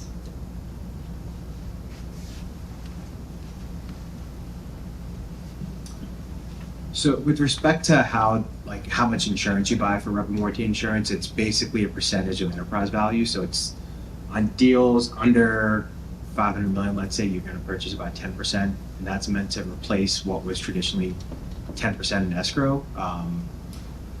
So this kind of illustrates that. But on some of your smaller deals, the policy, the economics don't work. On some of your larger deals, it was just announced, I think on Monday or Tuesday, Boeing had a carve out of their software, their pilot software program. Bids were about $6 billion. Ended up selling like $10.5 billion. We were representing one bidder who ultimately lost. That's where my Easter weekend went. But on a $10 billion deal, we lined up not $1 billion of insurance, but we lined up what amounted to $675 million of insurance. But the ultimate buyer actually did not purchase insurance on it. So, and the policy was actually pretty clean. We did all our underwriting over the weekend. There was one exclusion for cyber matters. Obviously, it's a tech company of sorts. But it was just interesting to see a large carve out like that not have rep and warranty insurance, especially if it's a public carve out. But that's where limits kind of come into play. Yeah, and I think the trend these days, or what I've heard, and you can correct me if I'm wrong, but that most times sellers are expecting representations and warranties insurance to be part of a transaction, because the seller then can walk away from the deal without having to put any of the proceeds into escrow. And so they're basically insulated from liability for the most part, with the exception of a fraud claim, which is what is common in reps and warranties insurance. If there is, in terms of subrogation, we're all familiar with insurance. Subrogation is a big part of insurance, subrogation rights. In most, if not all reps and warranties policies, at least ones that I've seen, the insurance company waives subrogation against the seller unless there is fraud. Oh, and I think I have one question for you here. So this, there's a lot more insurance being underwritten at the 50 million and below level. Is there an explanation for why that's so much greater than the other quantities? Yeah, it's just economics of the cost of the policy. So back in 2018, 2019, rates were low. They kind of skyrocketed in 21, and now they're back low. So last year, we hit an all-time low. We started seeing like almost 2% rate online, where historically 3% rate online is where insurers are profitable. So given the lower cost of the policy, people were purchasing more limits since they budgeted XYZ. It's coming lower than that. They said, well, we'll get more coverage. And people are actually using the policy now. I think historically it's like, oh, this is very profitable, in large part because policyholders didn't know how to file a claim. But I think with the more claims filed and the more use of the product, people are filing more claims and realizing they actually want more limit. I've got one question. Sure. You mentioned your Easter weekend got burned by a possible deal. And looking back, as Carrie does, at claims once they've already happened, we go back and look at the underwriting process. So what does it actually look like? Because from the impression of a lawyer looking at it years later, it looks like what happened is over 2 or 3 days as the deal's about to close, the deal's examined and the lawyers are negotiating the purchase and sale agreement at the same time. Is that, so you've got two moving parts with a data room somewhere that you're supposed to be looking at to underwrite. So how does all that fit together and what does the timeline look like? Yeah, we're always the long pole in the tent just because all third-party advisors have to finish their diligence first, which is what underwriters audit essentially. So they'll review that, and we get on this underwriting call. It's this 2-hour call where the underwriter's speaking with all your third-party advisors. So your corporate M&A team, all the various specialists, your financial advisor, your tax advisor, and they're just basically asking questions about, did you look at X? Did you look at Y? We see this as an issue in your report. What did you? Is there a more systemic problem? But on a short time frame like that, that's how 2021 was for us day in and day out. There was always a question whether there's going to be more claims because things were missed. And we let this go. We were moving too quickly. As of now, the claims data shows that it wasn't any more claims intensive than otherwise. So even though we did more deals in 21, the claims ratio is still on average the same. Notices might have gone up, but that's also because policy count went up. But again, when you do the ratio, the percentage, it's still the same. So yeah, Easter weekend, everyone doesn't really want to be on a call. We shouldn't have been on the call. Were things missed? Probably, but the retention of the policy is going to eat those. Nothing major that's going to, at least that at face value is going to be, oh, well, this is going to be in excess of retention. So on a $10 billion deal, your retention's $1 billion or $500 million. So the small employment litigation, they don't care about it. It's all going to be well within the retention. Mm-hmm. And just as compared to the typical underwriting process for, let's say, other insurance policies, the reps and warranties process is a lot more shortened, I suppose you could say, than typical insurance because you're frequently looking at a couple weeks, potentially, of underwriting, intense underwriting process right before a deal closes. Like on that Easter weekend one, I got a call Thursday night saying, hey, we want the call on Saturday. And at that time, they wanted $800 million insurance. So we had basically 24 hours to get all that done, and they wanted to sign on Monday.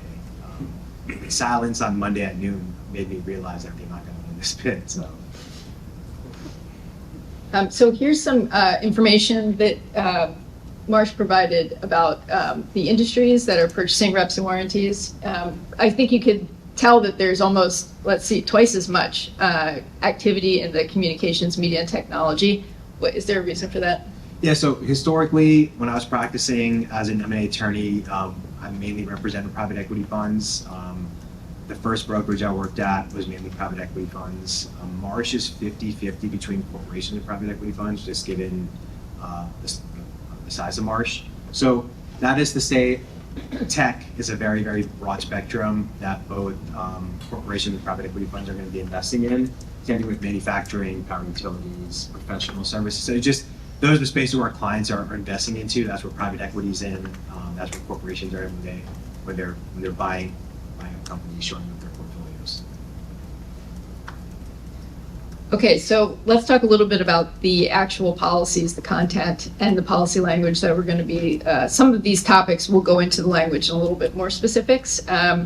But for now, I guess, Sumit, if you just want to talk about some of the highlights that we should focus on when you're looking at a reps and warranties insurance policy. So duration of the policy is usually 3 years for your general reps and then 6 years for your fundamental and tax. That is to say you have 3 years to file a claim if you learn about it, and then on your general reps and 6 for your fundamental and tax. Usually when you take over a company, you're going to find out very soon, within a year. Claims data shows that it's usually within a year. Last year, that kind of started trending towards 18 months. It's gone back to a year, but given the uncertainty in the market, we think it's going to go back to 18 months because people actually might be looking where they could file a claim. The largest claim in the industry that's publicly known is this $1 billion deal. $1 billion insurance tower. We're basically at 2 years and 364 days. They filed a claim stating that these underground fiber optic cables were eroded before they bought the company. So that's a massive claim out there. And it begs the question: when did you actually know about it? If you filed a claim at 2 years and 363 days or 364 days. So again, usually within the first year. Yeah, and the reason that happens is a lot of this is a lot of these claims, especially if their financial statements relate to financial statements representations. When you purchase a company, a year after you purchase it, you do a bridge analysis and compare the typically this is what happens. There's a comparison of year-over-year financials, and that's where you see gaps in financial analysis, I suppose, and then that creates questions about, oh, well, how was the company accounting for manufacturing variances before we bought the company, and now how are they accounting for it? And was it a material issue? Is it something that impacted the value of the company? Because in I would say the majority of these deals, the enterprise value of the company is determined based on a multiple of the company's EBITDA, which is earnings before income, taxes, amortization, and depreciation. And the calculation of how you put together financial statements impacts that number and then impacts the valuation of the company, and that's what representations and warranties insurance in part is there to ensure. Yeah, so like a $1 million loss, like a linear loss is actually not a $1 million loss. It could hit that multiple, and that's part of claims negotiation. It's like, okay, well, we paid 5x on the EBITDA for buying the company, so $1 million loss should be $5 million, which is, per the terms of the policy, is what the amount should be. Okay, we'll settle at 2.5, and then give them $2.5 million. So it's not a linear loss. I think most other policies, insurance would be linear. Typically, yeah. So in reps and warranties, also what you see in the claims negotiation, the claims process, not negotiation, but if you're negotiating to resolve a claim, usually there's not a dispute about whether representation was breached. That's usually pretty clear, or even if it's not clear, that is not going to be where the dispute is between the policyholder and the insurance company. It's over how you quantify the loss arising from a breach, and whether a multiple of damages, or it would be a multiplied loss, I guess, or a one-time loss calculation, which is an issue that many accountants can debate, and is where most of the daylight is between positions during the claims process, and what can be arbitrated, as we've experienced at Anderson Kill. Yes. Do the carriers bring in their own forensic accountants to determine the measure of the loss? And if they do you recommend that the insured also brings in a forensic accountant to buttress their position? Yeah, that's a great question. They are almost in every claim. If it's not a third-party claim is like more typical liability coverage. In a first-party claim under reps and warranties insurance, almost always the insurance company will have an accountant involved from the very beginning. A lot of policyholders, because they're sophisticated policyholders in private equity and usually have an accounting background themselves, may try to quantify the loss themselves. I find it's always useful to bring in a third-party accountant to assist. And a lot of the policies, like similar to a lot of other first-party property policies, for example, will have coverage for the cost of investigating a breach. And the accounting process, quantifying the loss, is part of, in a lot of times, determining whether there is a breach. So not only is it beneficial to the policyholder to have their own accountant involved, there can also be coverage for that work. And does Marsh bring in, you have your own internal forensic accounting, if you bring your people in to assess what the potential loss could be? Historically, yes. Now with the way third-party advisors have kind of evolved, no. Like Cohen Resnick is a financial advisor for buyers, both financial and tax. They actually do a lot of forensic accounting now. So we kind of let insurers kind of pick. If they're going to recommend it, we'd have them do that. Any other questions? Ron? Who's the insured, buyer, seller, or both? Buyer. Typically the buyer. I think at the beginning of reps and warranties insurance, there were some seller side policies, very few. I've done, in like 8 years, I've done maybe 5 sell-side policies, and it's usually a company's winding down, and they need to have some sort of backstop because they're not going to be whatsoever. But usually it's the buyer, but it could also be some like parent company that multiple people own. So if the seller rolls their equity going forward, they technically are still insured because they own a small portion of the insurance. But if it's the buyer and the seller would have had to have paid back the money because of the default, aren't they, isn't it then to the advantage of the seller as well? Yeah, so that's where the moral hazard comes. It depends on the go-forward ownership. So $100 million deal, let's say buyer's only purchasing 51%, usually you're going to prorate loss for that very reason. If it's like 30% that's being rolled, then you just need the seller to sign a no claims declaration stating that, hey, we're not aware of any breaches of the reps and warranties. But again, it goes to actual knowledge, which we all know is a very, very high bar to prove. Yeah, so, and so you mentioned the seller signing no claims declarations. What's a typical part of all reps and warranties policies is that the buyer also signs a no claims declaration saying that they did, to the best of their knowledge, we don't know of any breach of any representation or warranty. And also, it's probably very difficult to underwrite to establish a premium and establish an exposure. How, do you have data on how premiums are typically calculated? It's usually a percentage of the. Yeah, so limits are a percentage of the enterprise value, then premium, again, in early 2000s when the policy first came around, it was 10%, 15% rate online. Now, like they say, so AIG's been in the space for 25 years. They say 3% is their floor to remain profitable. Tax right now is a lot higher. So it's the market's kind of found their sweet spot, what people are willing to pay, and a lot of that just has to do is, okay, we're not going to put $10 million in escrow. We're gonna buy this policy for $10 million. What are we willing to spend to do that? Okay, so other points on here that I think are worth mentioning: the coverage for consequential and multiplied damages here, in terms of the definition of loss. That's in the middle of the screen here.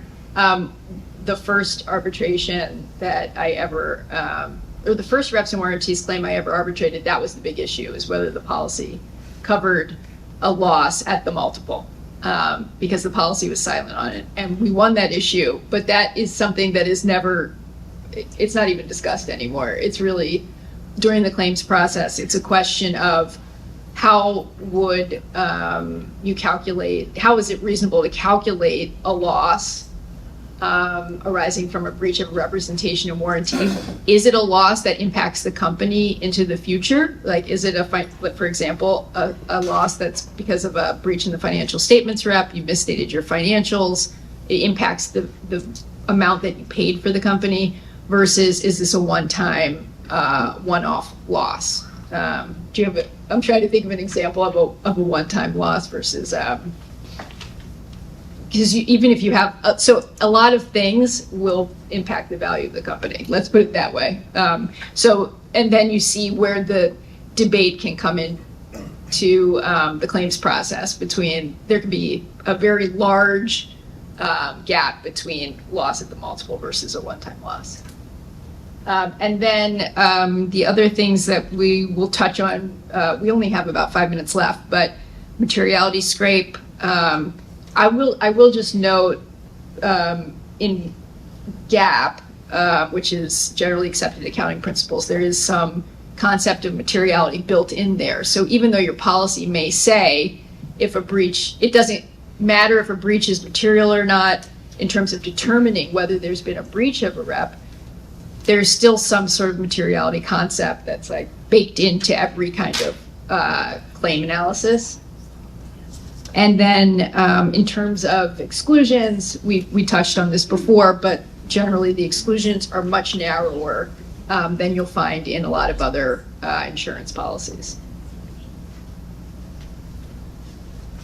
And here's some more policy considerations that we can talk about. We talked about subrogation, definition of knowledge, and we talked about the actual knowledge exclusion. One of the exclusions that you'll see in every single reps and warranties policy is the actual knowledge exclusion.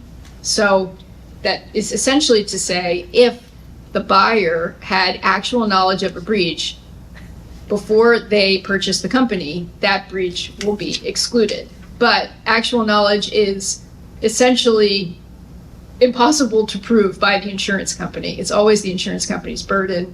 Usually there's like a clear and convincing standard written into the policy. And it's generally proving what someone thought at a certain time is going to be very difficult to begin with. So it's an exclusion that is really, I think, without any teeth. Although we litigated that issue in the arbitration that we had in 2017, 2018, and won that as well because it's impossible to prove. Okay, most policies, and this is interesting, I think, and unique among insurance, is that most policies have a drop-down retention. So the retention decreases from a certain amount to approximately half of that amount, maybe a year after the deal. Do you have any color as to why that's the case? Yeah, and it kind of goes back to my point I mentioned earlier. It's once you get into the company, you start running it, you'll know very quickly whether there's a breach. So historically, they said, hey, after a year, we're going to drop the retention, the risk is reduced. Chances of you finding about a new breach are very low. So they just, again, view the risk as a lot lower. And again, minus a couple blips on the radar over the years that pretty much ought to be true, where most, I want to say in excess of 90% of the claim notices are coming within the first 12 months. So there's been no reason to extend out the drop-down retention past 1 year. Yeah, so this can make a huge difference, though, because you can, there can be like $1 million or more difference in the retention versus the drop-down date. And usually it could be based on when the claim is made and when the buyer had knowledge of the claim. So, yeah, so I was talking to our claims specialist yesterday about this, and he said sometimes people have tried to wait for that day to get a lower retention, but then it's like, well, when did you actually know about the claim? And it becomes very clear very quickly that, okay, well, you knew about 2 months ago, and you might have just waited 60 days. So it very rarely is like, oh, I knew about it on this day, which is the day after the drop down. It's usually just like, you knew about it months ago. Mm-hmm. Yeah, we actually had an arbitration this last year and won this issue on the drop-down retention. And it saved $800,000 or so. Multiple representations being breached. I mean, this is sort of like an issue that if you have a lot of experience in M&A, you may know about. Sometimes an agreement will have specific reps and more general reps. And there will be a breach of a general rep, but not a specific rep. The insurance company might say, well, there's no breach because this specific rep was intended for this particular issue, and there's no breach of that specific rep, so no coverage. And this is policy language that will assist the policyholder in being able to recover under multiple reps and broaden coverage, essentially. And this is an example of the actual knowledge exclusion. I think everyone's going to get a handout of these slides, right? So, and then we just have 2 more minutes.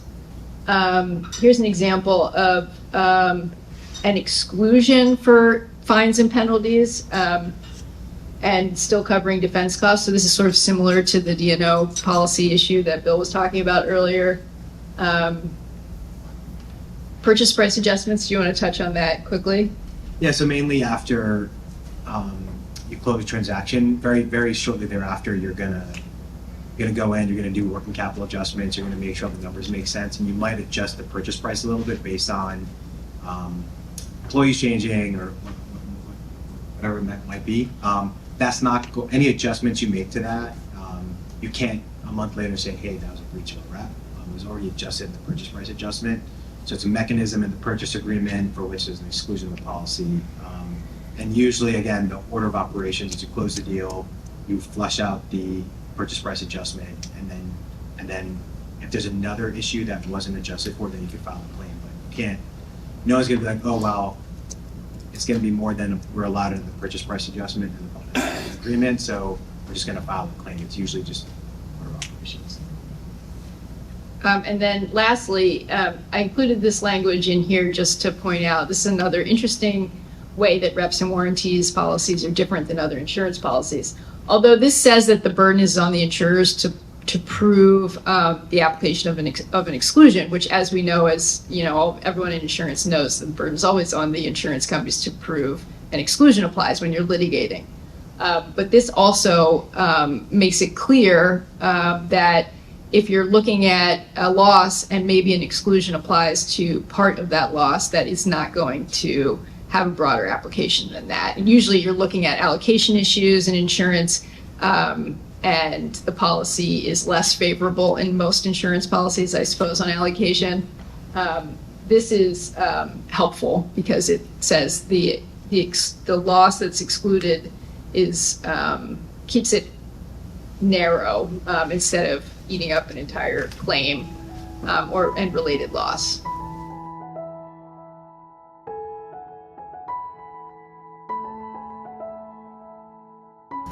My business sustained physical loss or damage. I was therefore unable to operate my business, and as a result, causal connection, I then lost profits, and that's your claim. Well, again, this was a major issue with respect to business interruption claims because insurance companies were taking the position that COVID did not cause the type of physical loss or damage that is required for you to recover business interruption. They said physical loss or damage means structural alteration to the property. COVID may have affected your property and there are government orders that required you to shut down, but it wasn't because your property was structurally altered. You could just take a Lysol wipe it down and everything was fine. Policyholders in response, responded with a slew of case law. There was significant precedent across the country, cases dealing with smoke damage, for one, right, which we're dealing with now. Airborne asbestos fibers. There was odor from Chinese drywall, right? Odor was a big one.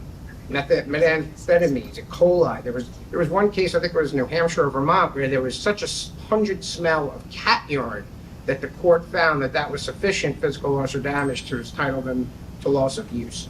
Things like ammonia, the list goes on and on. Gasoline, carbon monoxide.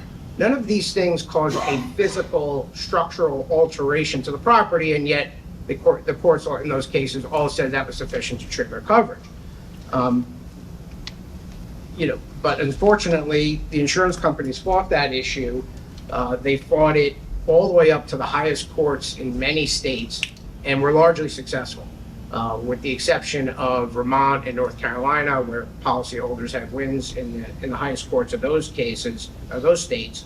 The courts found that COVID-19 did not cause the necessary physical loss or damage to trigger business interruption coverage. So, of course, the concern on everyone's mind with respect to the wildfires is, look, if you had a business or a home that physically burned, no problem, you're obviously entitled to the loss of use or your business interruption. But what about all those businesses and other structures that were sort of on the cusp of the fires? They didn't actually get burned, but they sustained significant smoke, soot, ash damage. And, Ron, I don't know if you can speak to this certainly better than me. What is that like when, a business sustains smoke damage? Is it an intense process to try to remedy it? Normally with smoke and ensuing damage, that's covered under the fire policy. But when we first got called losses in California, my wife was in earshot. I'm reading this policy from State Farm, a homeowner's policy that excluded the peril of fire. She said, what did you just say? You have a homeowner's policy that excludes fire? But that's what they had in California, in certain areas. But one of the problems we have, we've got a very sophisticated insured with a major home insured by AIG, and he has to have his house cleaned periodically because there's still ongoing smoke and soot going on. Then as they begin to rebuild and they move the earth again and the landscaping and whatever, he's going to have more going to it. So the insurance company said we only ought to have it cleaned once. We say no, if the guy's trying to stay in the house, you're going to have to do it multiple times. And there's no reason why that should not be afforded under his policy. Yeah, so, and we'll talk about a case where that came up a bit, but the cleaning process itself, it's not like COVID where you take a Lysol wipe and you just wipe it down, right? I mean, it's more intense with HEPA-vax And it's still ongoing. and it's ongoing. Normally you have a fire in a building and it's put out and that's it. But when it's the whole community, we also had this, like after 9/11, where we had a lot of buildings that were damaged and they had asbestos that was in the contents that was owned by the tenant. But we were able to convince the insurer for the building, we're better off to have it eradicated out of the contents as well. Because if we don't, it's still going to be ongoing in the building and you're better off to do it right the first time. All right. So the issue about physical loss or damage in the COVID context, it went up to the California Supreme Court in this case, another Planet Entertainment. And the result was not great for policyholders, but it did not completely close the door. I mean, it basically closed the door in the COVID context, but not generally, right? So what the California Supreme Court said was that under California law, direct physical loss or damage to property requires a distinct, demonstrable physical alteration of the property, but it need not be visible to the naked eye, nor must it be structural, but it must result in some injury to or impairment of the property as property. Okay, little kind of amorphous, right? Let me read you another quote from the case, though, I think is helpful to policyholders, particularly in this smoke damage context. The court said that in rare situations, not great, a property may suffer direct physical loss where it is not damaged in a conventional sense, including where a chemical contaminant or noxious odor infiltrates the property and renders it effectively unusable or uninhabitable. In such a case, the contaminant or odor may cause direct physical loss, but only where the source of the property's unusability or uninhabitability is sufficiently connected to the property itself. This situation may arise when the effect of the contaminant or odor is so lasting and persistent that the risk of harm is inextricably linked or connected to the property, right? So we have this standard from the California Supreme Court, and now we got to see how it plays out, right, in connection with wildfire losses. Again, noting that there's prior precedent that says smoke damage is physical loss or damage. So we're chugging along very soon after the January 2025 wildfires in California. This case came out, Northern District of California case, January 10th. It was like a week after some of the more devastating fires. And it was a very pro-policyholder decision. It was a case involving the North Bay fires from 2017. It's just the timing happened to be great. Where a group of businesses, they were all insured under the same policy. They weren't burned, but they were inundated with smoke. And the court there said it actually specifically, explicitly distinguished a virus case. And said where a virus is more like dust and debris that can be removed through cleaning, smoke is more like asbestos and gases that physically alter property. So great. We have a great decision from the Northern District of California right after these major wildfire losses. We're riding high. We've got great pro-policyholder law. And then the bubble burst. Not even three weeks later, February 7th, 2025, the California Appellate Court came out in this Arabian case and basically said, this was a wacky, I'll call it a wacky case with really bad facts. And if you've been litigating these cases long enough, you know bad facts equal bad law. And that's what happened here. This was a very small claim, a homeowner claim, smoke damage to the residents. The homeowners put in a claim. The insurance company said, okay, well, we're not sure if it's really covered or not. We're going to reserve our rights, but we'll send someone out and we'll give you an estimate of what it's going to take to clean it. So they do that. They say, okay, you know what? We're going to reserve our rights, but we'll pay you to clean it. And they gave them something like $3,000. The policyholders, and they provided a industrial hygienist that would have come out and actually have done the cleaning for that amount. Policyholders said, thanks very much, we're going to put this money in our bank and we're going to clean it ourselves. few weeks later, they say, you know what, we're not really satisfied that that was enough money, so we're gonna go out, we're gonna hire someone and see if they can give us a better estimate. And they do. They go back to the insurance company, they say, look, we think it costs more. Here's what our new consultant is telling us it should cost to clean this place. Insurance company sends someone else out with another expert, and they say, okay, well, we don't agree, but I tell you what, it's not really worth fighting with you. We're gonna give you, another $18,000-19,000 for a total of something like $22,000. And we're gonna, and by the way, this consultant will perform the work if you would like. No, that's okay. They pocket the money again, and they do the cleaning themselves. Then they come up with yet another estimate, and then they sue. And, really bad facts. I think the court kind of saw that they were overreaching here a bit on this small loss. And, the court came out and it said the smoke damage evidence was not sufficient to establish coverage based on the specific facts of that claim. So they said here there is no evidence of any direct physical loss or damage to property. The language is not great. It's fairly broad. It's something that policyholders are going to have to contend with. And, very kind of interestingly, and you almost never see this, but shortly after this decision came out, the Insurance Commissioner of California actually put out a bulletin saying that this case should not be interpreted as saying that in all cases, as a matter of law, smoke damage is not physical loss or damage, and insurance companies should not be taking that position. Yes, now. I'm just curious, was unjust enrichment brought into play after the case was decided about wanting the money back? No, they did not. As far as I could tell, they did not seek the money back. Okay. But if they would have hired the professional to do it right the first time, maybe they wouldn't have had that problem, or if he wanted or she wanted a supplemental, we would have gotten it. Okay. Also, how the loss is reported is very critical. Like if you do have an instance involving smoke, because sometimes smoke is excluded, but it doesn't mean smoke from a hostile fire. So if you're in that case, you want to report the loss as a fire loss, not just a smoke loss, because that is as a result of it. Also, we've had losses where you had a wall collapse, but also the same day there was a major windstorm. Well, many policies have exclusions for collapse. So if they reported it just as collapse, it would have raised all kinds of red flags. We advised the city that had the loss to report it as a windstorm, because it was a windstorm as well. And therefore, the issues that we would have had under the peril of collapse, we didn't have under windstorm. So it's a language that you use and how you word it. Not that you're not going to say anything that's not true, but it's just how it's often interpreted is absolutely critical. Okay. Oh, and I should have mentioned before, happy to take questions as we go along. We're going to shift gears to storm issues. So if there are any questions on wildfires, happy to address those. So we're talking now about storms and these back-to-back storm issues. As I was mentioning, we're seeing more storms in very close succession. It's not necessarily a completely new phenomenon. We did see this in 2004. There's 4 hurricanes in the Florida area within 6 weeks. 2017, Ron and I worked on a very substantial matter for a property that was damaged by both first Irma and then Maria.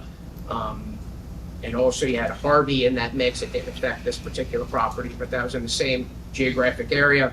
And then just last year you had Helene and Milton just 13 days apart in Florida. And these were major, major storms, all Cat 4 or Cat 5 storms. And there may be instances where, as a policyholder, if you have a property that's affected by both of these storms in the same location, if you do not have enough limits to cover all the damage from the first instance or the first event, you may want to trigger another set of limits by calling the second storm a second occurrence.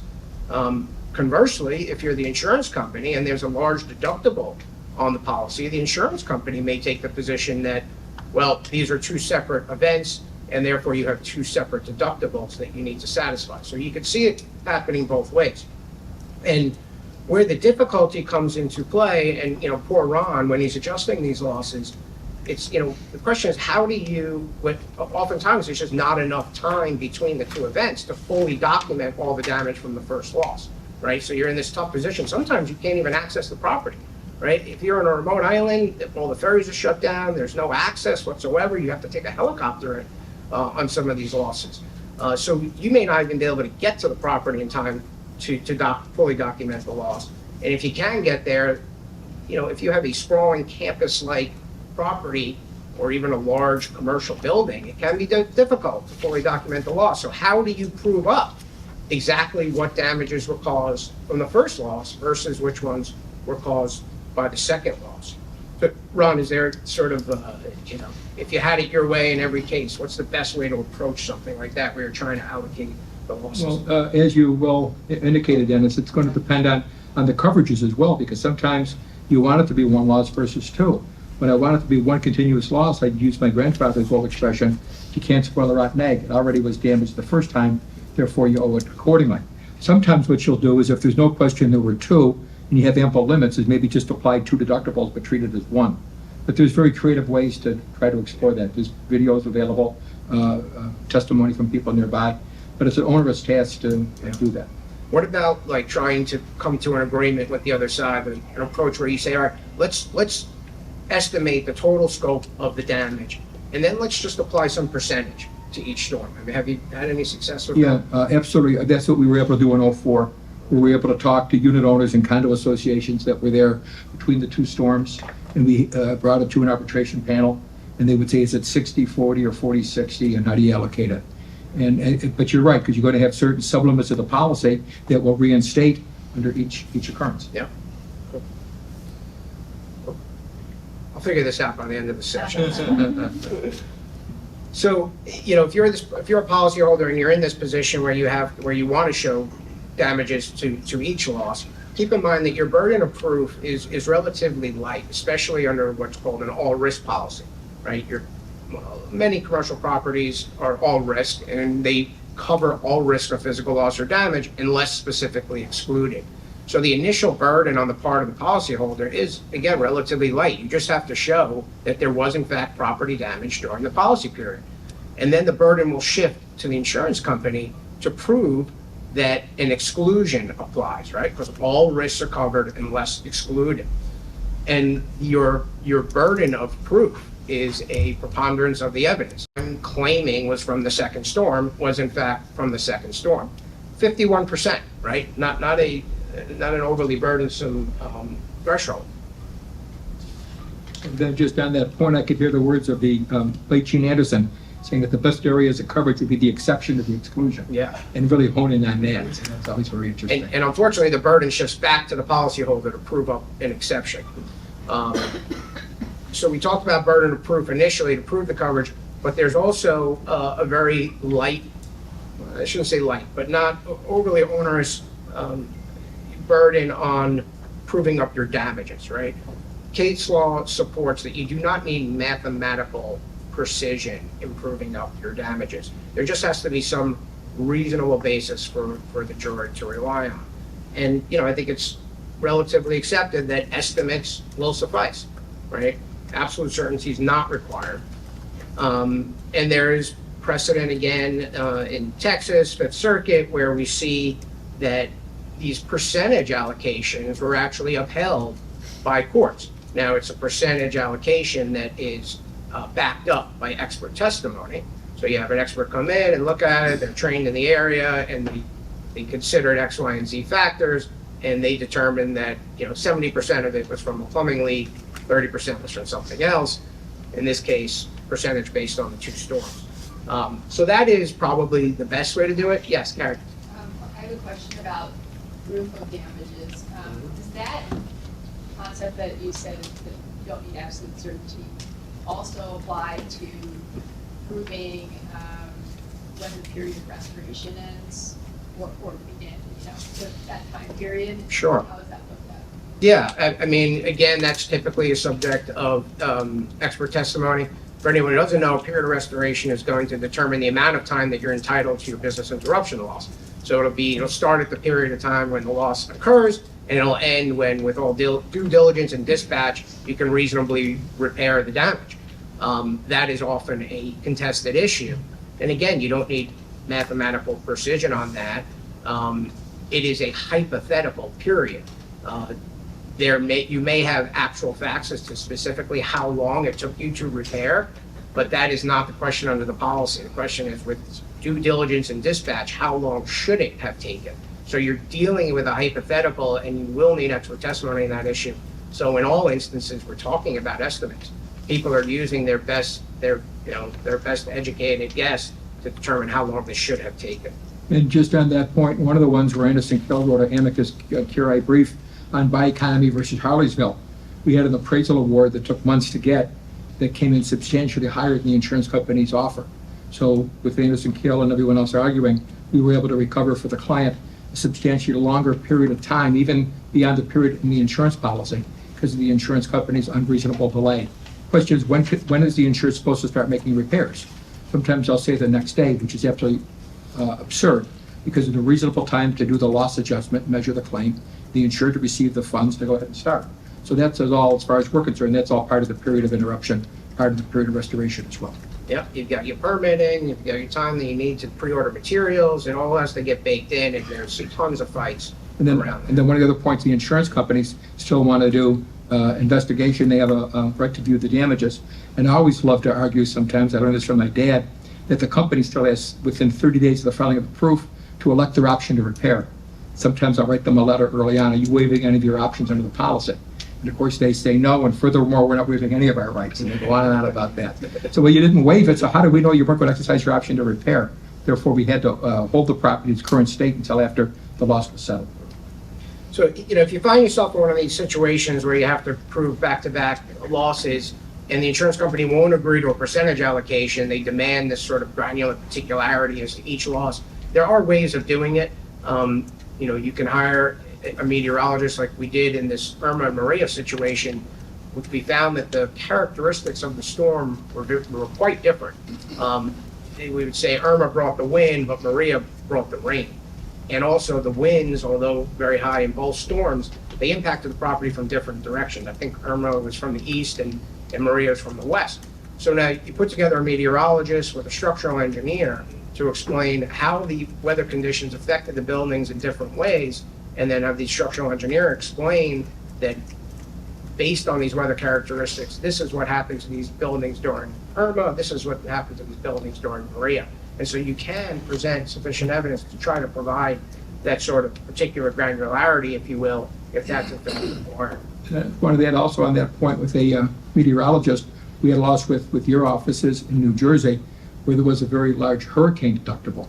But we brought in a meteorologist that said at the time when the storm hit, it no longer had the characteristics of a hurricane. It was just a regular windstorm. Therefore, our deductible was only $250,000, not $2.5 million. And at that point, we were able to prevail. But it's how you look at it and approach it. Because the owner wouldn't have known the difference. They would have figured, well, it was a hurricane and this is what happened. This wasn't Sandy, this was another one. But nevertheless, we were able to show that it wasn't a hurricane when it hit. Yep, yeah, storms get downgraded all the time. You have to pay close attention to that.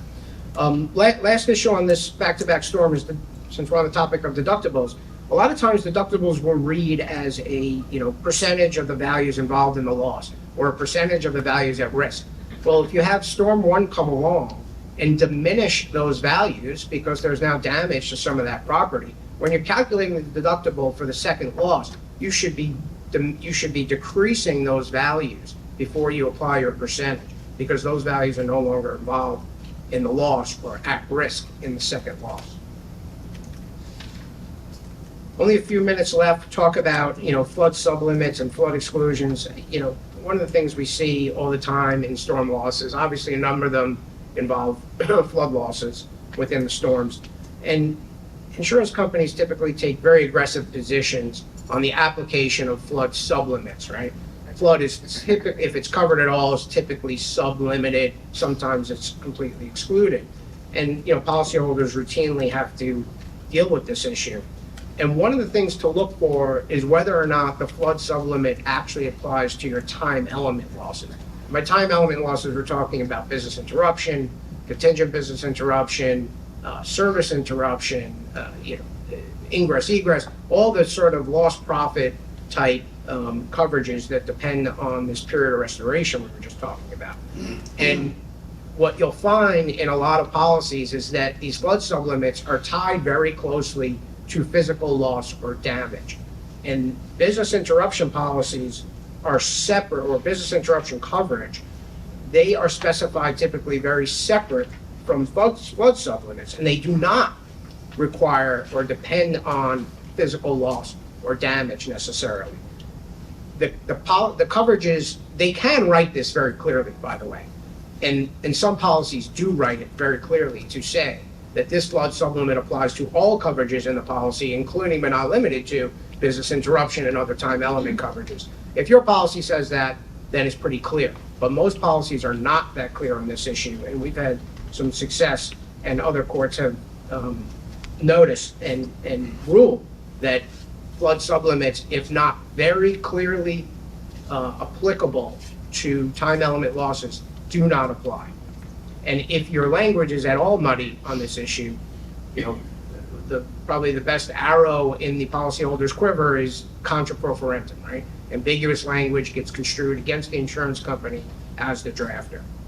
So here are just a few cases. The best law seems to be out of Texas on this issue. Basically, all these cases said that unless it's explicit in the policy that your flood sublimit applies to time element, then it doesn't. The other issue that sometimes comes up, and we saw this in Sandy and in other cases, does flood include storm surge? Some insurance companies have gotten better about defining this to make it clear. But we've seen some kind of mixed rulings. This case out of the Second Circuit involving Amtrak, where you had $125 million sublimit for the peril of flood, and flood wasn't defined at all. And yet the court said that essentially everyone knows that storm surge is included in flood. I certainly don't know that, and a lot of policies make it pretty clear that that's not the case. So I think this court kind of went out on a limb to find for the insurance company here. And then you had a very different ruling in the New Jersey Transit case where it was clear that storm surge caused the damage to their property from Sandy, and the flood definition included surge, but not storm surge. And there the court found that the definition of named windstorm, which actually did say storm surge, more specifically applied to the loss, and then applied the named windstorm sublimit instead of the flood sublimit. So again, this is all over the map, and it's all policy language dependent. And then in regards to language, I just wanted to add that Annette and I worked on a very large loss with Finley Hartcomb in your office regarding a building in the course of construction, where the warranty and the policy that they had to maintain certain things, fire alarm system, a fence, security, all that. Well, the insured, for some reason, just didn't maintain the fence. It was taken down, he didn't know it was taken down. But the question was the fence there to prevent a fire? And the court ruled, thankfully, or I wouldn't have brought it up, I guess, but the court ruled in the insured's favor that a fence does not prevent a fire, therefore coverage was afforded. But that was dragged out in the courts for probably a year and a half, and the insured prevailed. But it was a major issue regarding ambiguities in the policy that we heard a lot about earlier today, and how that can be interpreted. Great. Yeah, that's another area where we've seen insurance companies take very aggressive positions on that fire protective endorsement. We had a case where there was a frozen standpipe and a water damage loss, and they said you failed to maintain the standpipe under the fire protective endorsement, and therefore you have no coverage. I mean, if anyone's scratching their head, they should be, right? What does a frozen pipe have to do with a fire, and from a water damage loss have to do with a fire protective system? In any event, we said, no, maintain means that you have to have it in place, not that you have to put heat wrap around it or provide heat to it. And we prevailed in that matter. And in fact, the court refused to dismiss the bad faith claim, noting that there was evidence of bad faith. And the case settled very, very quickly after that, as you might imagine. So we are out of time. Thank you so much for your attention. And if there are questions after, we're happy to take them. And if I can